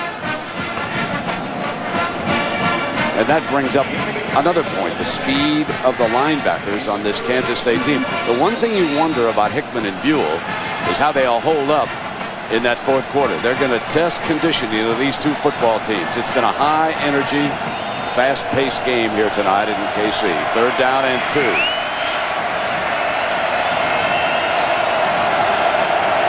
Jones, the running back, with a deep set. And they're lining White up under center more than they did in the first half. Jones pounds the middle. At the first down, they move the chains again. Power old play that time. That's a staple. Usually you see Oklahoma run this in the fourth quarter of a game with the lead. This time on 3rd and short, they pull the backside guard, Kelvin Chason, and run the play they should have ran when it was 4th and inches earlier in the second quarter. That first trip inside the red zone ended in the end zone interception by McGill. 2-touchdown lead for a team that came into the game, a 2-touchdown underdog. Clayton is out to the left. Peoples to the right. White going to go to Clayton, and it's over his head and out of the end zone. Does Kansas State, are they well prepared for this football game? They know that Oklahoma loves to max protect. By that I mean keep their backs in and run slant corners. Kansas State is giving them the slant and backing off into the corner. I think Chuck Long will see that. Next time he comes down there, he's going to throw that slant. No coach in college football is a better preparer than Bill Snyder. He's a legend. In fact, a lot of assistant coaches have complained privately about the number of hours they spend, but it pays huge dividends in so many games. 2nd down and 10. Jones. About a yard or two before he's stopped by that Kansas State defense. Let's see if they come with that 3-man rush unit again. What will Bielema and Elliott do this time? So Bielema, by far less celebrated than the defensive coordinators on the other sideline, where Mike Stoops has recently been named the head coach down at Arizona. They bring in Kevin Huntley. That's their rush package. Huntley, 6'8", 265, goes in at defensive tackle. They got a 4-man rush. That's him shifting over right there. Clayton again in his hands, and he slips. At the 11-yard line, Clayton slips, and it's 4th down. Here comes the field goal team. Bob Stoops does not hesitate. Earlier, Trey DiCarlo missed only his 2nd field goal of the season, that from 44 yards. This far more makeable. Matt McCoy, he's the holder. Jacob Rice, the long snapper, has not had a bad snap in 2 years at Oklahoma. On the money. He is 0 for 2. Trey DiCarlo misses 2 field goals in the Big 12 championship game. That, folks, is a story. Timeout. Hey, Okie, Sam Michael Will. Sam Will. Your guy comes vertical, Josh. Your guy comes vertical, and that's it. Roll back with him. You got to knock that. Gary Danielson told me that Brett Bielema was a rising star. He was talking about his strong side and his weak side linebackers, and he has continued to coach Bob Elliott, the other coordinator upstairs, sending down information. A great job by this staff so far. Timeout. And so the folks in purple are really enjoying what's unfolding here. Brent, Oklahoma's stars have been quiet. Lehman, Harris, Derek Strait. We have not talked a lot about them. L. Roberson. The handoff to Sproles. Sproles tries to get the corner, and Strait was there with Lehman in pursuit. There, the two of them are right there to cut off Sproles. L. Roberson handled very well by Bill Snyder. Gave him easy. Then this pass right there, the one to the tight end right there, that got this team electric. The one thing, he has not made a big mistake. Oklahoma's defense, 4 straight years have had 20 or more interceptions. They don't have one tonight. 3 wide. Roberson keeps it and dashes for the first down. to the 35-yard line before Brodney Poole makes the stop. Roberson tonight has thrown for 182 and run for another 22. Tommy Harris right there. The All-American has been handled tonight. Jerome Clary, number 66, has done a great job. Those two tackles, Doty and Clary, started slow. They're new starters this year. As they have improved, the Kansas State offense has improved. And Gary Littleton did a good job of helping out on that, didn't he? Sproles slips, cuts back, daylight, 45, out to midfield, and another Kansas State first down. 5'7". Darren Sproles, the elusive one. Watch him read this block right here. Coming this year, he's one of the 3 finalists along with Chris Perry of Michigan and Kevin Jones of Virginia Tech. First time that a K-State player has ever been a finalist for the Doak Walker. Here he comes again, cutting through the middle, taking charge before Straight rides him down at the 36-yard line, and now Sproles with 13 more yards has 94 rushing yards against this defense. 97, Tommy Harris. You know, we talk about patience for a quarterback. Oklahoma's defensive line, where's that patience? He's rushing the passer on a running play. You must have patience and read your keys. Oklahoma is in a hurry to make plays that aren't there. Polite is the slot receiver to Roberson's left. Terry is outside him. Draw play. Here comes Sproles to the short side of the field. Makes his way to the 30-yard line. And Jack Darren Sproles, the little tank. And Brent, he has been dominant since he was 8 years old and started playing in the Pee Wee leagues. In fact, he was so big in those Pee Wee games, he was so dominant that they changed the rules. They actually wrote a rule for Darren Sproles saying he could only run the ball just so many times. His high school coach, Gene Weir, said they had to do it because nobody could catch him. He almost could sneak out into that Pee Wee league right now and nobody would notice him, would they?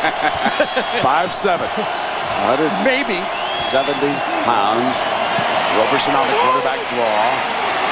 And in behind one of his linemen and battles his way to the 25-yard line. Another first down. Everidge making the OU tackle. Well, if L. Roberson emerges now in this second half as an alternative running back, Oklahoma's in trouble. This is a guy, the second leading rusher on this football team behind Darren Sproles is L. Roberson. He has 194 attempts coming into this game, and he's rushed for over 1,000 yards. But when you subtract his sacks, he's under 1,000. You can see how valuable he is. K-State at the 25-yard line. Option looking. Roberson keeps it most of the time. Football! Lehman can't get it. Still loose.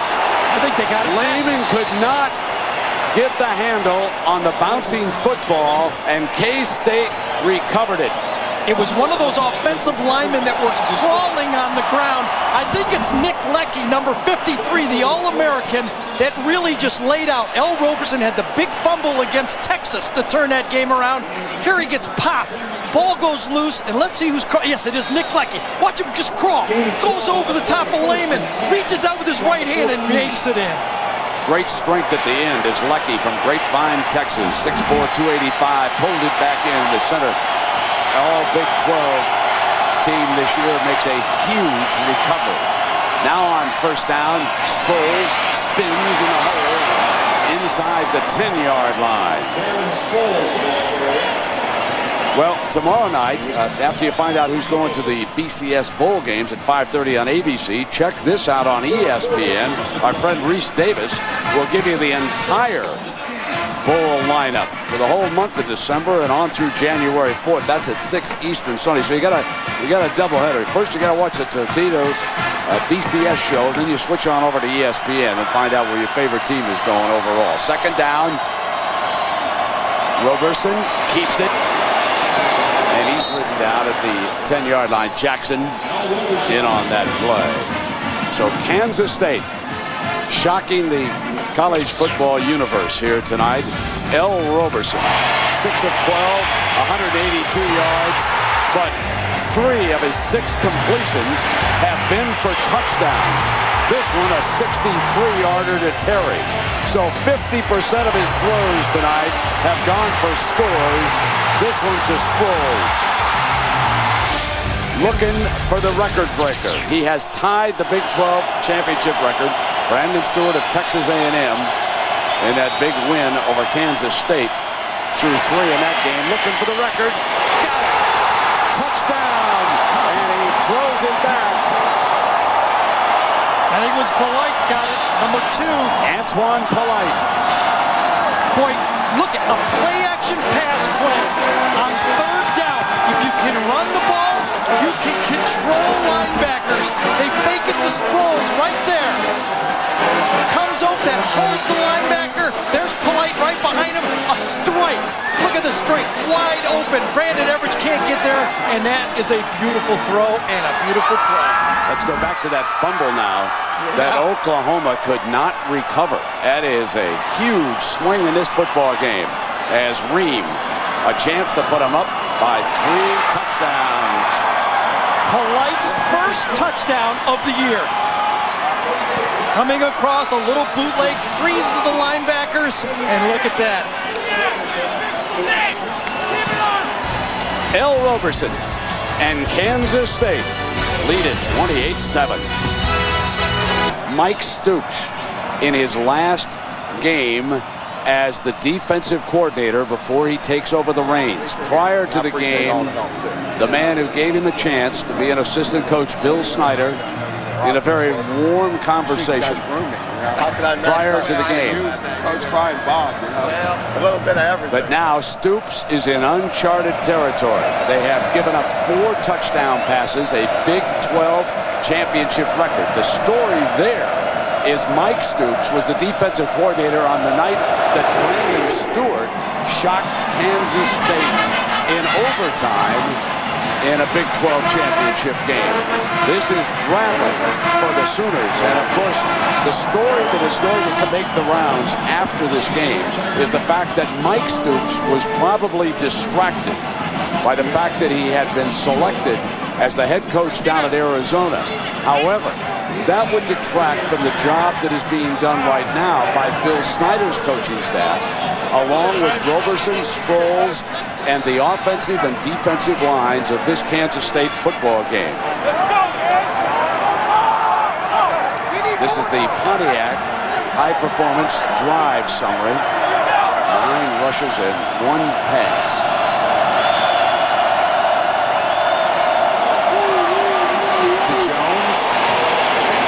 Daylight, right side, and caught from behind by Justin Montgomery, another of those defensive linemen who have such great recovery speed. Justin Montgomery is a nose tackle. Coming back, no quit, cool night, not tired. They just saw their offense march it down against Oklahoma, running the ball 9 times and throwing it 1 time. This defense is ready. Short pass, they broke it, line it back up, don't panic. Oklahoma. He is a cousin of Mark Simoneau, by the way, Gary. Yep. Both from Smith Center, Kansas, and great high school football players, I'm told. White is down at the 45. There's a war being waged between the FBI and the mob, and you'll get both sides of the story. All new Line of Fire Tuesday, 10/9 Central on ABC, and the viewer discretion is advised. And right now, Jason White is in the line of fire. Justin Montgomery again put pressure on him. Jason White has not seen pressure like this all year. 2nd and 13.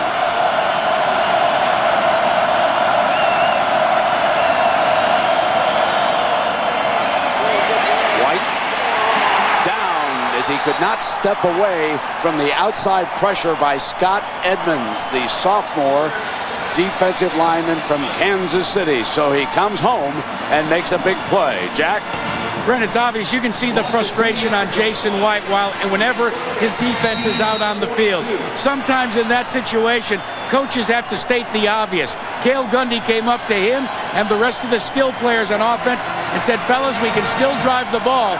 He says, but what's most important, we've yet to finish. 3rd and 17. Hard to the left. Fires high, incomplete because of Washington running into Jones. Number 2 with a whack in that secondary, jarred the ball loose. Last time it was 3rd down, Oklahoma sprinted to the right. This time they dashed to the left. Kansas State is ready. There's Washington right there. Watch him break on the ball. It's a bit of a knuckler. Watch how much ground he makes up with that ball in the air. About 15 yards because Jason threw a knuckler. Ferguson.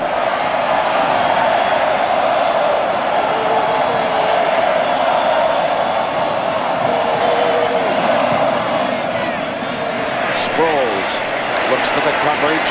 Knows he's got a lot of room. Back at the 10. And he is down at the 9-yard line. Excellent coverage by the Sooners on that play. Russell Dennison, a sophomore linebacker, down the field, leading the charge for Oklahoma. Well, time permitting, the Thrifty Carmona postgame report. John, Terry, and Craig. So stay tuned for highlights and analysis from all of the games. And doesn't this throw everything up in the air? One of the stories that we have not covered yet, and I'm sure there's some very long faces right now in Austin, Texas, because if Kansas State goes, they knock the Longhorns out of consideration for a BCS Bowl. Only 2 teams can go from one conference to BCS Bowls. Oklahoma obviously still in the running because of their performance all year long, regardless of what happens here, as Sproles is eaten up on the play. And it means that Kansas State is automatic from this conference if they win this game. In all likelihood, unless some trading goes on, but in all likelihood, they would go down to Tempe, to the Tostitos Fiesta Bowl. And look at this. After 3 quarters this year, they are 9-0, and they're going to have a lead as the final seconds run off. The folks in purple right now, I mean, they can taste it. They have not won a championship of any kind since 1934, when Kansas State was a member of the Big Six. They're 15 minutes away from the biggest upset of the season. Back after this message and a word from our ABC stations. Monday after the game on ABC 7.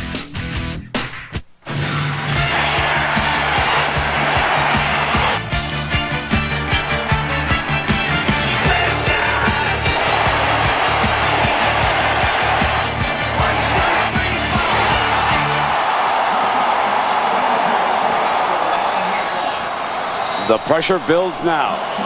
Kansas State with that balance, Gary. 30 running plays, 13 passes. How about that? 4 touchdowns and 13 passes. They lead it 28-7 as we start the final quarter. And Roberson keeps the ball in his hands right now. You know, I want to make a point because everybody's been saying, win or lose, Oklahoma's going to the Nokia Sugar Bowl and play the championship. Let's not overlook the human voters, the writers and the coaches. They're down right now 28-7. They've been thumped pretty good here tonight. You don't know what kind of impression that's going to make on them. There's a lot of points at stake in this thing. I have no idea. One thing I do know is there's going to be a run on computers. Everybody's going to want to find out what's going on. Go get your computer right now. I got no clue, folks. All I know is what we're seeing here is amazing. 28-7, and Sproles bolts for first down. I mean, they're starting to put it to him a little bit here. The Dr. Pepper 3rd quarter stats of this game. A 3-touchdown lead, Gary. They have done it with great balance. Look at that, 150, 192. You don't have to have play calling balance, but balance in yards like that, that is amazing.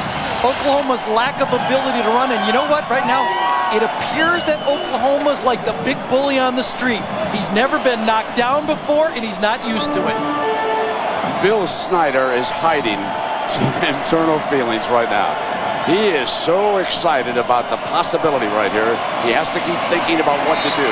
But Bill Snyder has done everything but win a Big 12 championship. And you just know, because remember, when Bob Stoops moved back to Oklahoma, he raided that man's coaching staff. Among others, he took his brother.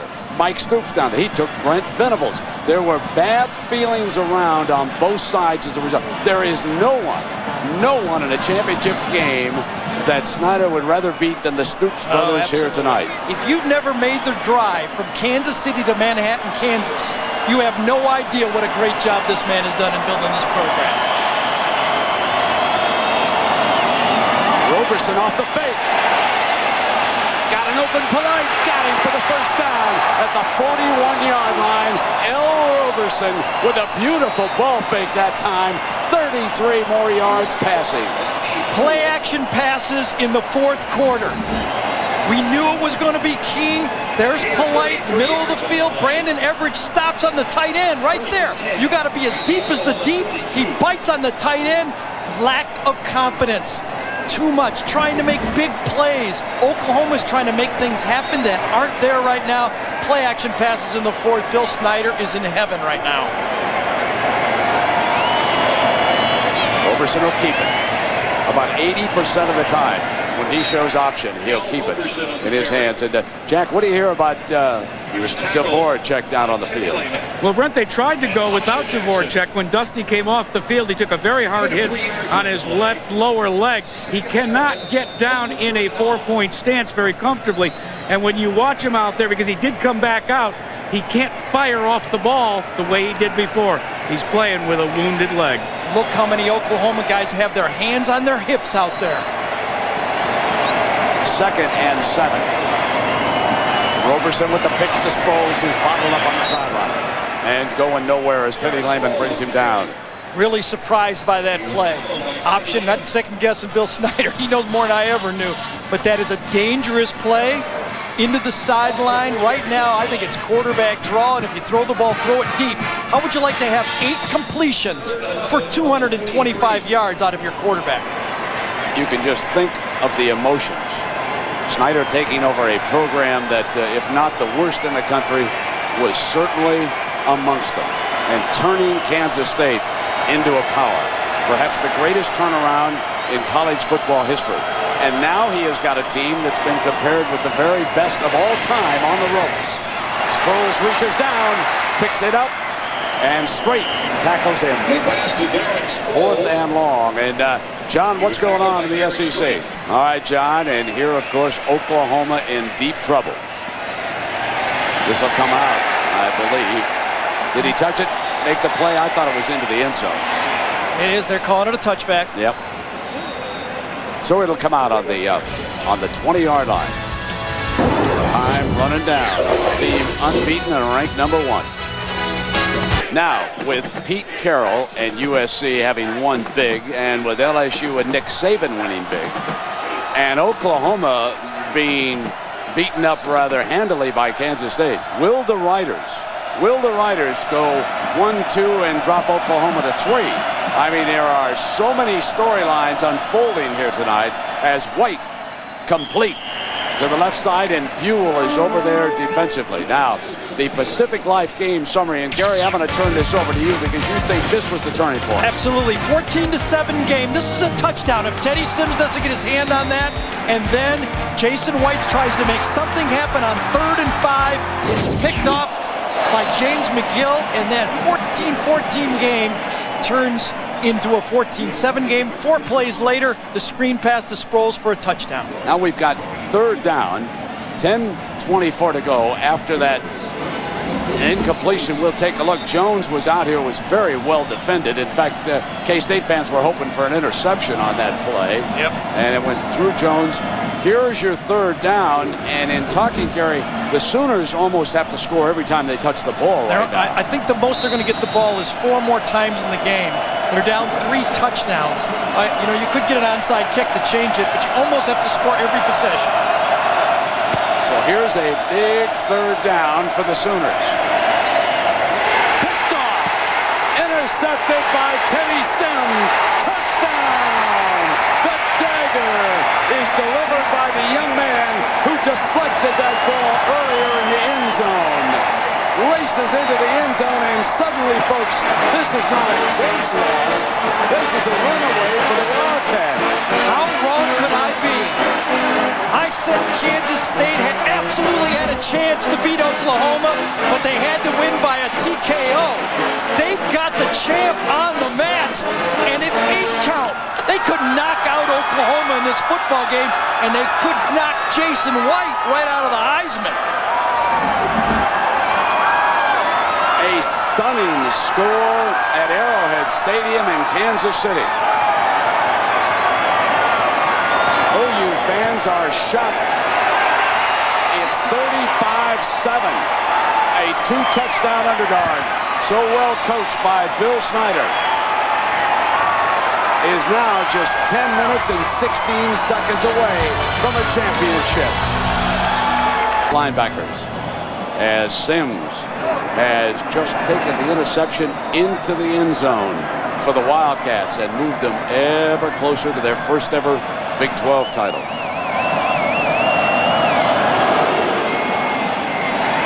Here's Bradley. 20. Spins. Stopped. Well, it's been a great year as this one unfolds here tonight, and tomorrow join host Justin Timberlake for a look back at an amazing year of athletic achievements.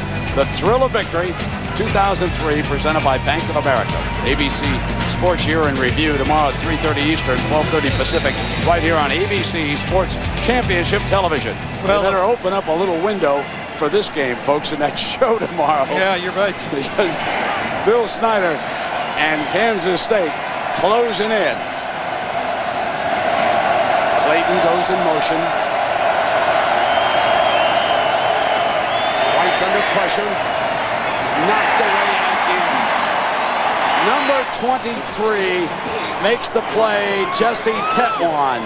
Let's go back to the interception. I'm sure you all want to see it. There's Teddy Sims. There's the other linebacker, Josh Buell. Watch this. If Simmons doesn't get it, Buell would have.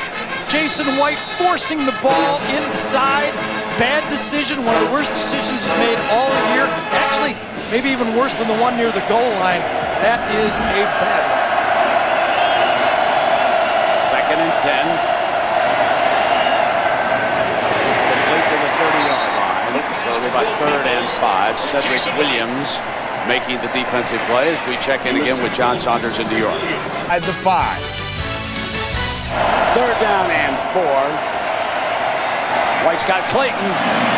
Extends for the catch, and it's incomplete as he put it down, going out. Ball hit the ground. The official was right on top of it.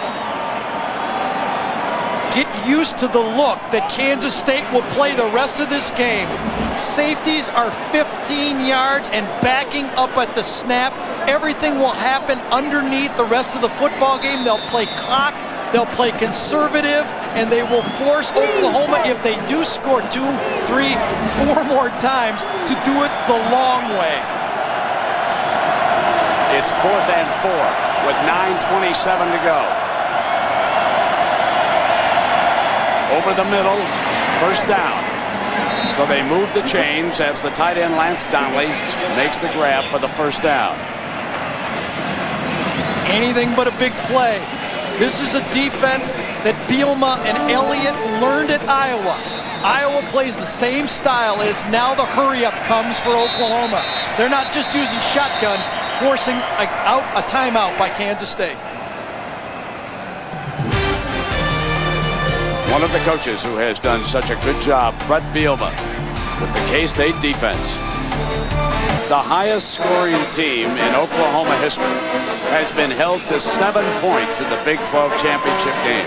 7 times this year, they've scored at least 50 points, averaging better than 48 points a game, a total of 580 points.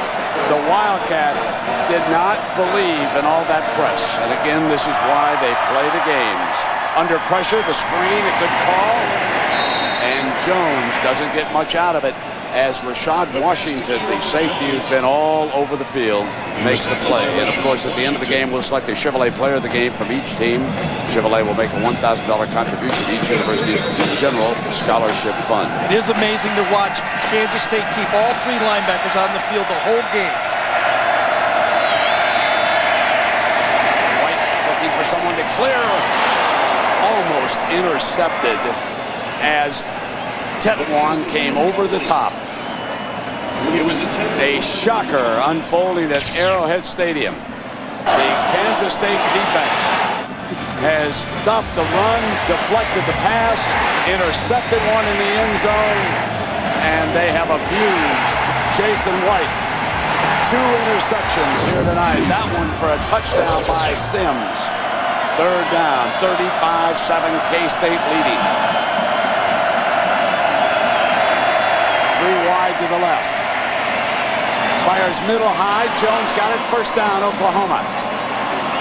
Need a quick score and then go to the onside kick. That's an 18-yard gain. It'll be all onside kick. How about this time?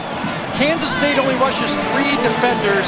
Oklahoma uses 5 linemen, and they keep their back in to help. Only 2 defensive linemen right now. There's a mistake. Timeout couldn't be called. White's going to throw it. The defensive lineman was standing over there, and people still beat him. How about that? Jermaine Berry didn't know that he was supposed to be on the field. He went off, then he came back. He was standing in no man's land. What if he'd intercepted that ball? There's a new look defense. Oh, man. And Berry is shaken up. They're tired. Kansas State now is out of gas. For the first time in the game, the no huddle, the quick plays has really fatigued this defensive line for Kansas State. Snyder and the line coach getting into it because they didn't have 11 healthy players out on the field. White needs to take advantage. Here comes the rush for the linebackers. White steps away, heaves it in zone. Incomplete. Blitzed. Man-to-man coverage. They came after Jason White on that play. Williams with the coverage. First time the second half I've seen man-to-man coverage from Kansas State. Boy, they out of gas. Scott Edmonds, number 93, just crawls to the sideline now. The defensive call.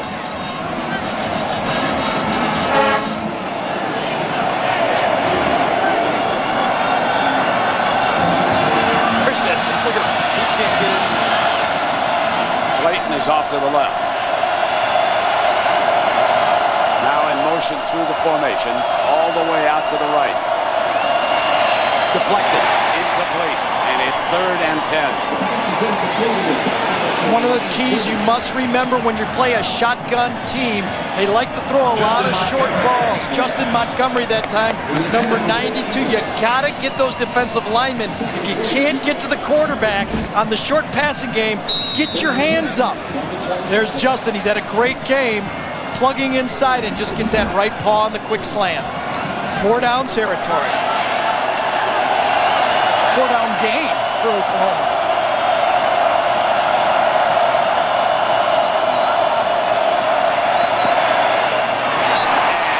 And it's 4th down. Time permitting, of course, the Thrifty Carvalho postgame report with John, Terry, and Craig. So stay tuned for highlights and analysis from today's matchups, and perhaps they can sort out the BCS chaos. It's now unfolding as a result of what we've seen out in Los Angeles, down in Atlanta, and especially right here in Kansas City. Will it be possible for both USC and LSU to vault past Oklahoma? Nobody thought it was at all possible when the week began. All the gurus who think they've cracked the codes. We shall see. White fires, deflected, incomplete. K-State takes over. 7:44 to go. Lavender deflected that ball. Brett Bielman just went crazy on the Kansas State sideline, jumping up and down. Lavender came in. You see it. There's the middle. That's the middle of that Tampa 2 zone. Everyone's running it. You put a guy in the middle, you take the crossing routes, and then Jason tips off the crossing route, and here comes Lavender, beats the ball, slightly thrown behind the receiver, and another stop.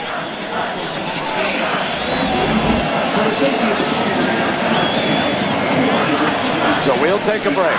Kansas State is only 7:44 away from a shocking upset. Oklahoma had plundered the Big 12.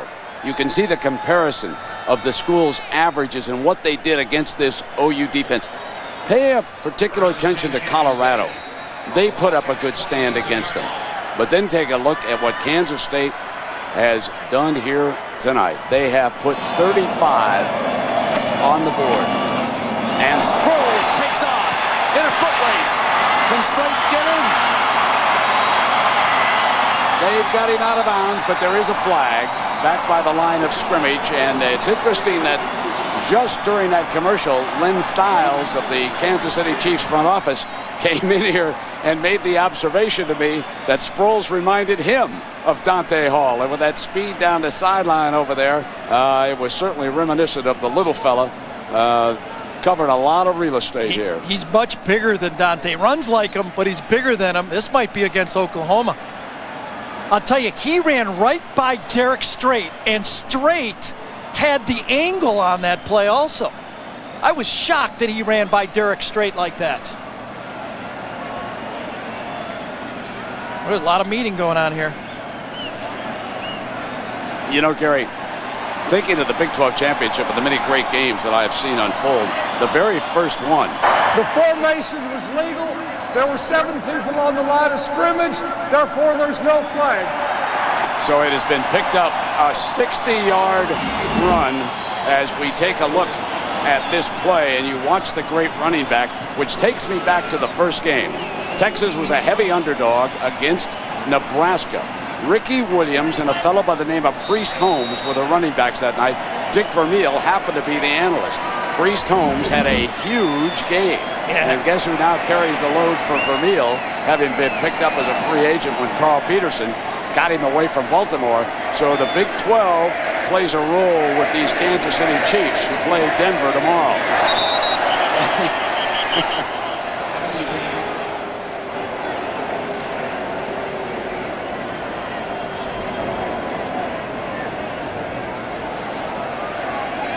John Bible getting this one all sorted out in the middle. Dead ball, false start on the offense. 5 yards. Well, here's your victory recipe, Gary. Boy, they did it. Purple on white. Yes, L must excel. 4 touchdown passes, and I just messed up that little T right there. Yeah, this was hardly a TKO, was it? James Terry on that last run by Sproles, because Kansas State went unbalanced line. He had a great block on the play. You know, maybe Nebraska wasn't so bad after all for losing that game. Maybe Frank Solich wasn't too bad a coach, eh, folks up there? There's a penalty flag thrown by referee Bible. This is a very, very good Kansas State. Well, let me take you back to last August. I remember reading in some of the preseason publications, more than one, that a lot of folks put Kansas State right up there with the elite teams. In fact, somebody wrote that they might go 15-0. They played an extra game, and they might win the national championship. But then L. Roberson fractured his left hand and missed 2 games. And remember that Bill Snyder did not use him against Marshall. They were shocked in that game, their first loss. They then came down to Austin. Texas beat them. Oklahoma State made it 3 in a row before they finally put it in overdrive, and Roberson got back in rhythm. And Gary, I ask you, if he had it to do all over again, would he have used Roberson against Marshall? I don't think Bill would have, but I think L. Roberson wanted him to do that. I talked to L about it. I said, don't you wish you would have been able to play against Marshall? Were you able? He said, absolutely. I was begging to play, but coach didn't want it. And we did that Texas game. And I thought L. Roberson was very rusty in the first half. Remember, they trailed 17-3 at half. They took the lead in that game, but still ended up losing. Jackson comes in, and the Oklahoma fans are just they're stunned as to what has happened. They came in here favored by 2 big touchdowns. They're going to take a timeout, Kansas State. They're bleeding the clock down, and then they'll figure out what to do.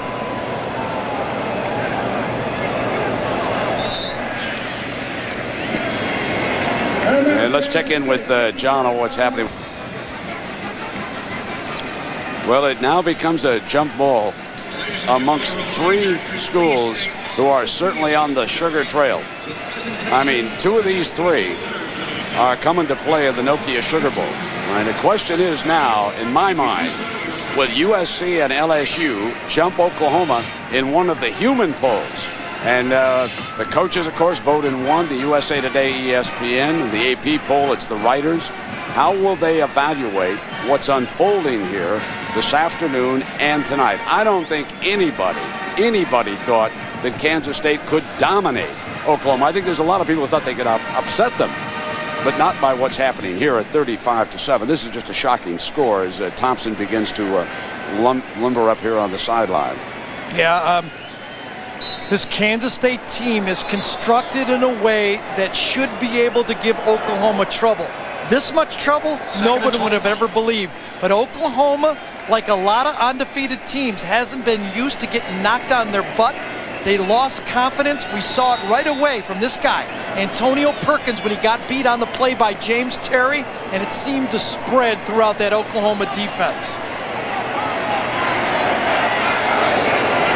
Second down and a bunch.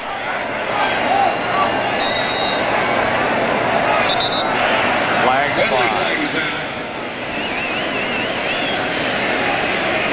Dead ball. False start on the offense. 5 yards. Second down. And Jack, the clock can't move fast enough for Coach Snyder and the K-State sideline. No, indeed it can't. Brent, one of the things I found interesting in talking to the coaches for K-State is how they prepared for this game. Now, when you work for Coach Snyder, you break down every available tape possible, especially when you have a bye week. But this time they broke it down by quarters and situations on their computer. One game came to mind a lot. That was the Alabama game. Second down and 30. Deflected incomplete. Well, we talk about playing for Coach Snyder and what that's like. And we ask Roberson that question. When you're down, he'll get you up, and when you're up, I mean, he'll let you know you're up too much. Sometimes, like Nebraska game, my first few passes were skyrockets, high, and told me to calm down a little bit. And I mean, he's just a great guy to have, as your head coach. And he's about to add something to his resume. A Big 12 championship. Never won one. Lost a heartbreaker in double overtime to Texas A&M. They had one in hand. They would have played for a national championship that year. Let it get away. Different quarterback that night. And here it's L. Roberson going to take them to their first ever BCS Bowl. In all likelihood, they will go to Tempe, but I don't want to get ahead of myself because the fellas tomorrow will have it officially at 5:30. But ordinarily, the Big 12 champion is the host team or the home team in Tempe in the Tostitos Fiesta Bowl. But we will have to wait and see how everything unfolds. But man, did this make it a jump ball for those 4 BCS Bowls. Darren Sproles with 174 yards rushing. Who would have ever thought that he could go against this defense that many yards? Boy, it has been one. Both teams want this thing finished, don't they? Yeah, exactly. Oklahoma wants to go home, lick its wounds. Yep. They hope now that all of those writers were correct Before earlier the snap, this week. false start in the offensive line. 5 yards, 4th down. Well, now Kansas State should punt. And let's see if they do. It goes back, though, to something that it's a cliche. Coaches say it all the time, but it's so true. There are no unbeatable teams. No, it's impossible. No, not in high school. Nope. Although De La Salle, it can be a liar. I always say that 145th one's the hardest one to win in a row, isn't it? Now, this has to be a real quick punt. Worst thing that could happen is get a block. Okay, I'm trying. It's 35-7, 5 minutes to go. Look at this.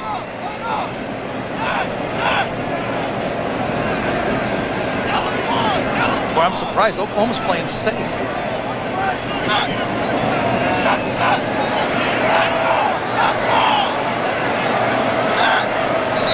And Kansas State didn't care if they got a delay of game penalty right there. No difference to punt from the 35 or the 40.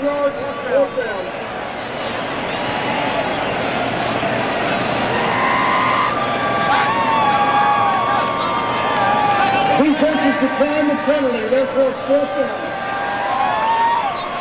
And the game goes on. Well, Brent, we've watched a lot of games where coaches get jobs. That's kind of a bad luck thing that happens. A year ago, we did the Washington State game when Mike Price was lame duck. Mark Richt down at Florida State. It's distracting. It is a distraction. Absolutely. When a coach gets hired like that and there's talk about who he might hire and he's not focused on the immediate job at hand. Obviously, we think Mike Stoops is going to do a wonderful job down at Arizona, and they made a terrific choice. False start on the offense. 5 yards, 4th down. That was Andrew Scholl that time trying to draw Oklahoma off. He's playing a tackle or end position right there, and Oklahoma declines another one. Back-to-back declines.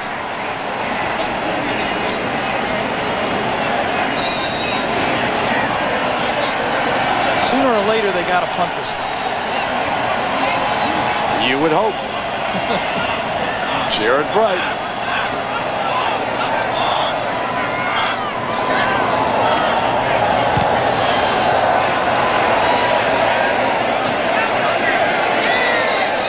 He did. And Thompson, having warmed up, although White is also still in a helmet down there. The young man from Tuttle, Oklahoma. This was to be the biggest week of his life. And so many of the Heisman Trophy voters wait until late. The majority of votes are not going to be cast until next week. There's going to be a lot of speculation about what might happen to the Heisman. Eli Manning over at Mississippi. Curtis Perry up there at Michigan came on with a great game against Ohio State. And here comes Thompson. So the backup from Leander, Texas, the sophomore, Paul Thompson, jogs onto the field. Off a play fake, throws to Clayton, and Clayton picks up a first down. You know, what a defensive job by the linebackers. And we asked Brian Hickman about this K-State defense. Ball and we hit. I think that's our biggest thing. We like to intimidate, so when we hit, we want to let you know that everyone's coming. All week they read that they didn't have a chance, and they said not so fast. Oh, they were adamant that no team was going to beat them by 14 points. That was their guarantee. I think somebody said, look, we may lose this thing, but they're not going to beat us by any 14 points. Oh. Jarred, incomplete, symbolic of the night. Rashad Washington. I'll tell you, Brett Bielema and Bobby Elliott have put together a package, and they did exactly what you should. Try to take away the first throw for Oklahoma. Oklahoma has not been able to run the ball. They got 42 yards on one play. They got 80 yards in the game. Force them to throw the ball in the middle. Keep your safeties in position to hit every guy that catches it.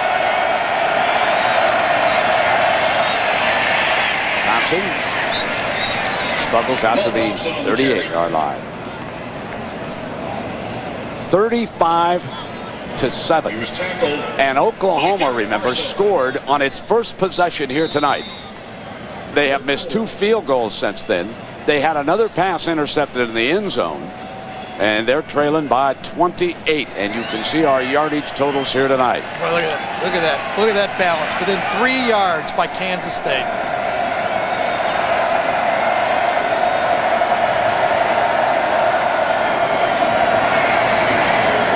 Thompson making like L. Roberson for the first down.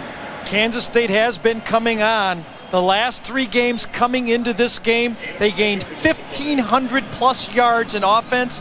Tonight they are almost at 500 yards. They've caught fire. Coach Snyder told these guys that it was basically a playoff now. They had to beat Nebraska, Missouri, and Oklahoma. They beat them 1, 2, 3.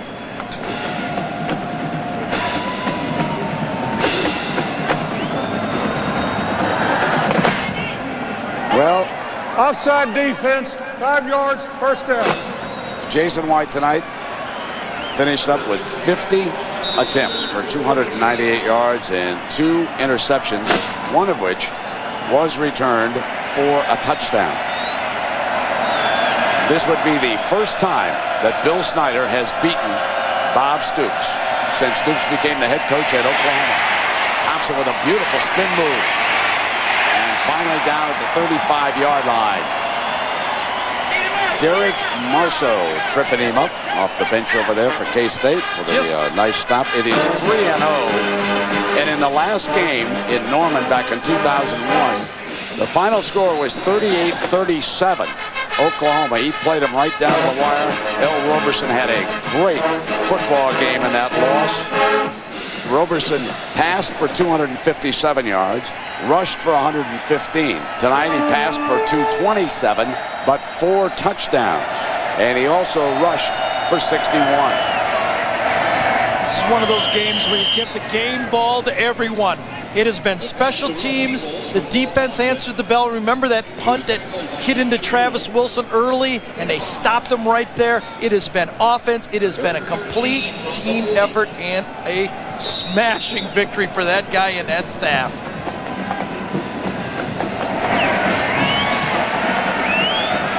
He was, by the way, when he was at Iowa, coached by Coach Mike Stoops and was a teammate of Mark Stoops at Iowa when he played there. 3rd and 13. Clayton can't get to it. Well, our BCS standings presented by Allstate. Now, right away, Oklahoma's total goes to 306. Remember, a loss is 1 full point. USC and LSU will have to wait and see how the polls come out. Will the coaches and will the writers leave Oklahoma up 1 or 2? Now, that was the theory by the gurus all week long. I'm no longer so sure, with LSU and USC putting up impressive totals here tonight as the 11th man comes on the field for the punting team for the Sooners. But it is going to be close. And certainly the Sooners still have as good a chance, because remember, they've all 3 lost 1 game as Sproles makes the fair catch at the 24-yard line. So they will have to be evaluated by the 2 human polls and the computers. The strength of schedule comes into play. And back in 1934 in the Big Six, their last conference championship. Remember, Kansas State, as we talked about before, this is no fluke. This is no surprise. They were picked by the experts, the media, and the writers to win the Big 12 North. I was one of those guys that said they had a shot to win the national championship. I actually picked them to be in the national championship, but I think Al Roberson's injury just derailed them, and they didn't catch it again until they got back after 3 losses. Here's Sproles. Breaking into the open at the 40. 30. Cuts on Perkins. Down at the 10-yard line. Darren Sproles with 65 more yards. And now he has rushed for 239 here tonight against Oklahoma. Unbelievable. Unbelievable. Darren Sproles puts over 200 yards. There's Bobby Elliott, co-defensive coordinator.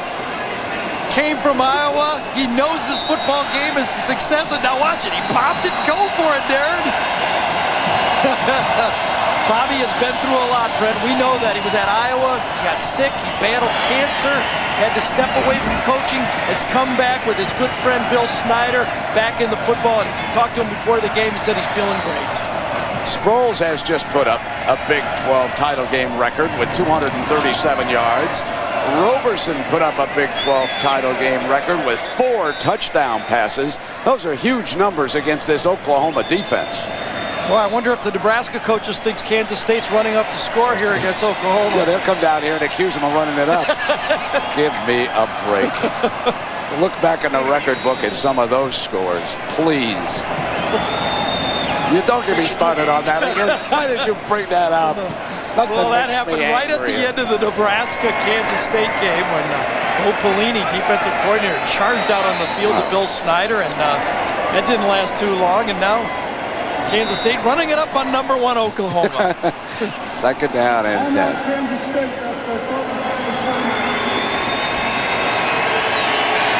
Boy, this guy has gone from coaching genius to coaching legend in one night here. Yeah, this is unbelievable. Yes. And it is the coaching staff. You know, Gary, I kept making the point that I thought the coaches were more together when we saw them later in the year. And it takes a while for a staff. And we could have chosen so many players from K-State, but we're going to go with the leader, Al Roberson. He has done it all. He's shown such maturity in this game. 4 touchdown passes. And Teddy Lehman, he's played his heart out here in this loss, as he normally does. 4 of his 8 tackles at a loss. And in recognition of their efforts, Chevrolet makes a $1,000 contribution to each university's general scholarship fund. We send you to New York and John Saunders. They get beat this bad either. That's tomorrow at 5:30, Brent. Back to you. Yeah, John, you guys make the big point. And Terry said it, and I think it's going across America tonight. No one expected Oklahoma to lose like this, 35-7. And Bill Snyder, just moments ago, got the traditional bath. His first Big 12 championship. You only want to do that on a very special night with Coach Snyder. And you better be a senior. Isn't that the truth? Well, listen, congratulations to him. We have marveled at the turnaround. We suffered, along with everybody else, at that heartbreaking loss. We've marveled at what Bob Stoops has done down at Oklahoma. A great job and the great fans that they have down there. And we'll just have to see how everything plays out. Perhaps there were too many stories written about, are they the greatest team of all time? Perhaps everybody should have just taken a deep breath. Bob Stoops tried to tell everybody, I don't want to say we're better than the championship team because we haven't won it yet. We have a chance to be, and clearly they did not answer the bell in this one here tonight. But congratulations go out to Kansas State. The seconds tick away. Bill Snyder has won his first Big 12 championship, and there he is going across the field now for the congratulatory handshake with one of his former coaches, Bob Stoops. Stoops, of course, congratulating him, and Snyder, they're long-time old friends. And, you know, the rivalry developed. And Bobby raided the coaching staff, and some warm moments there.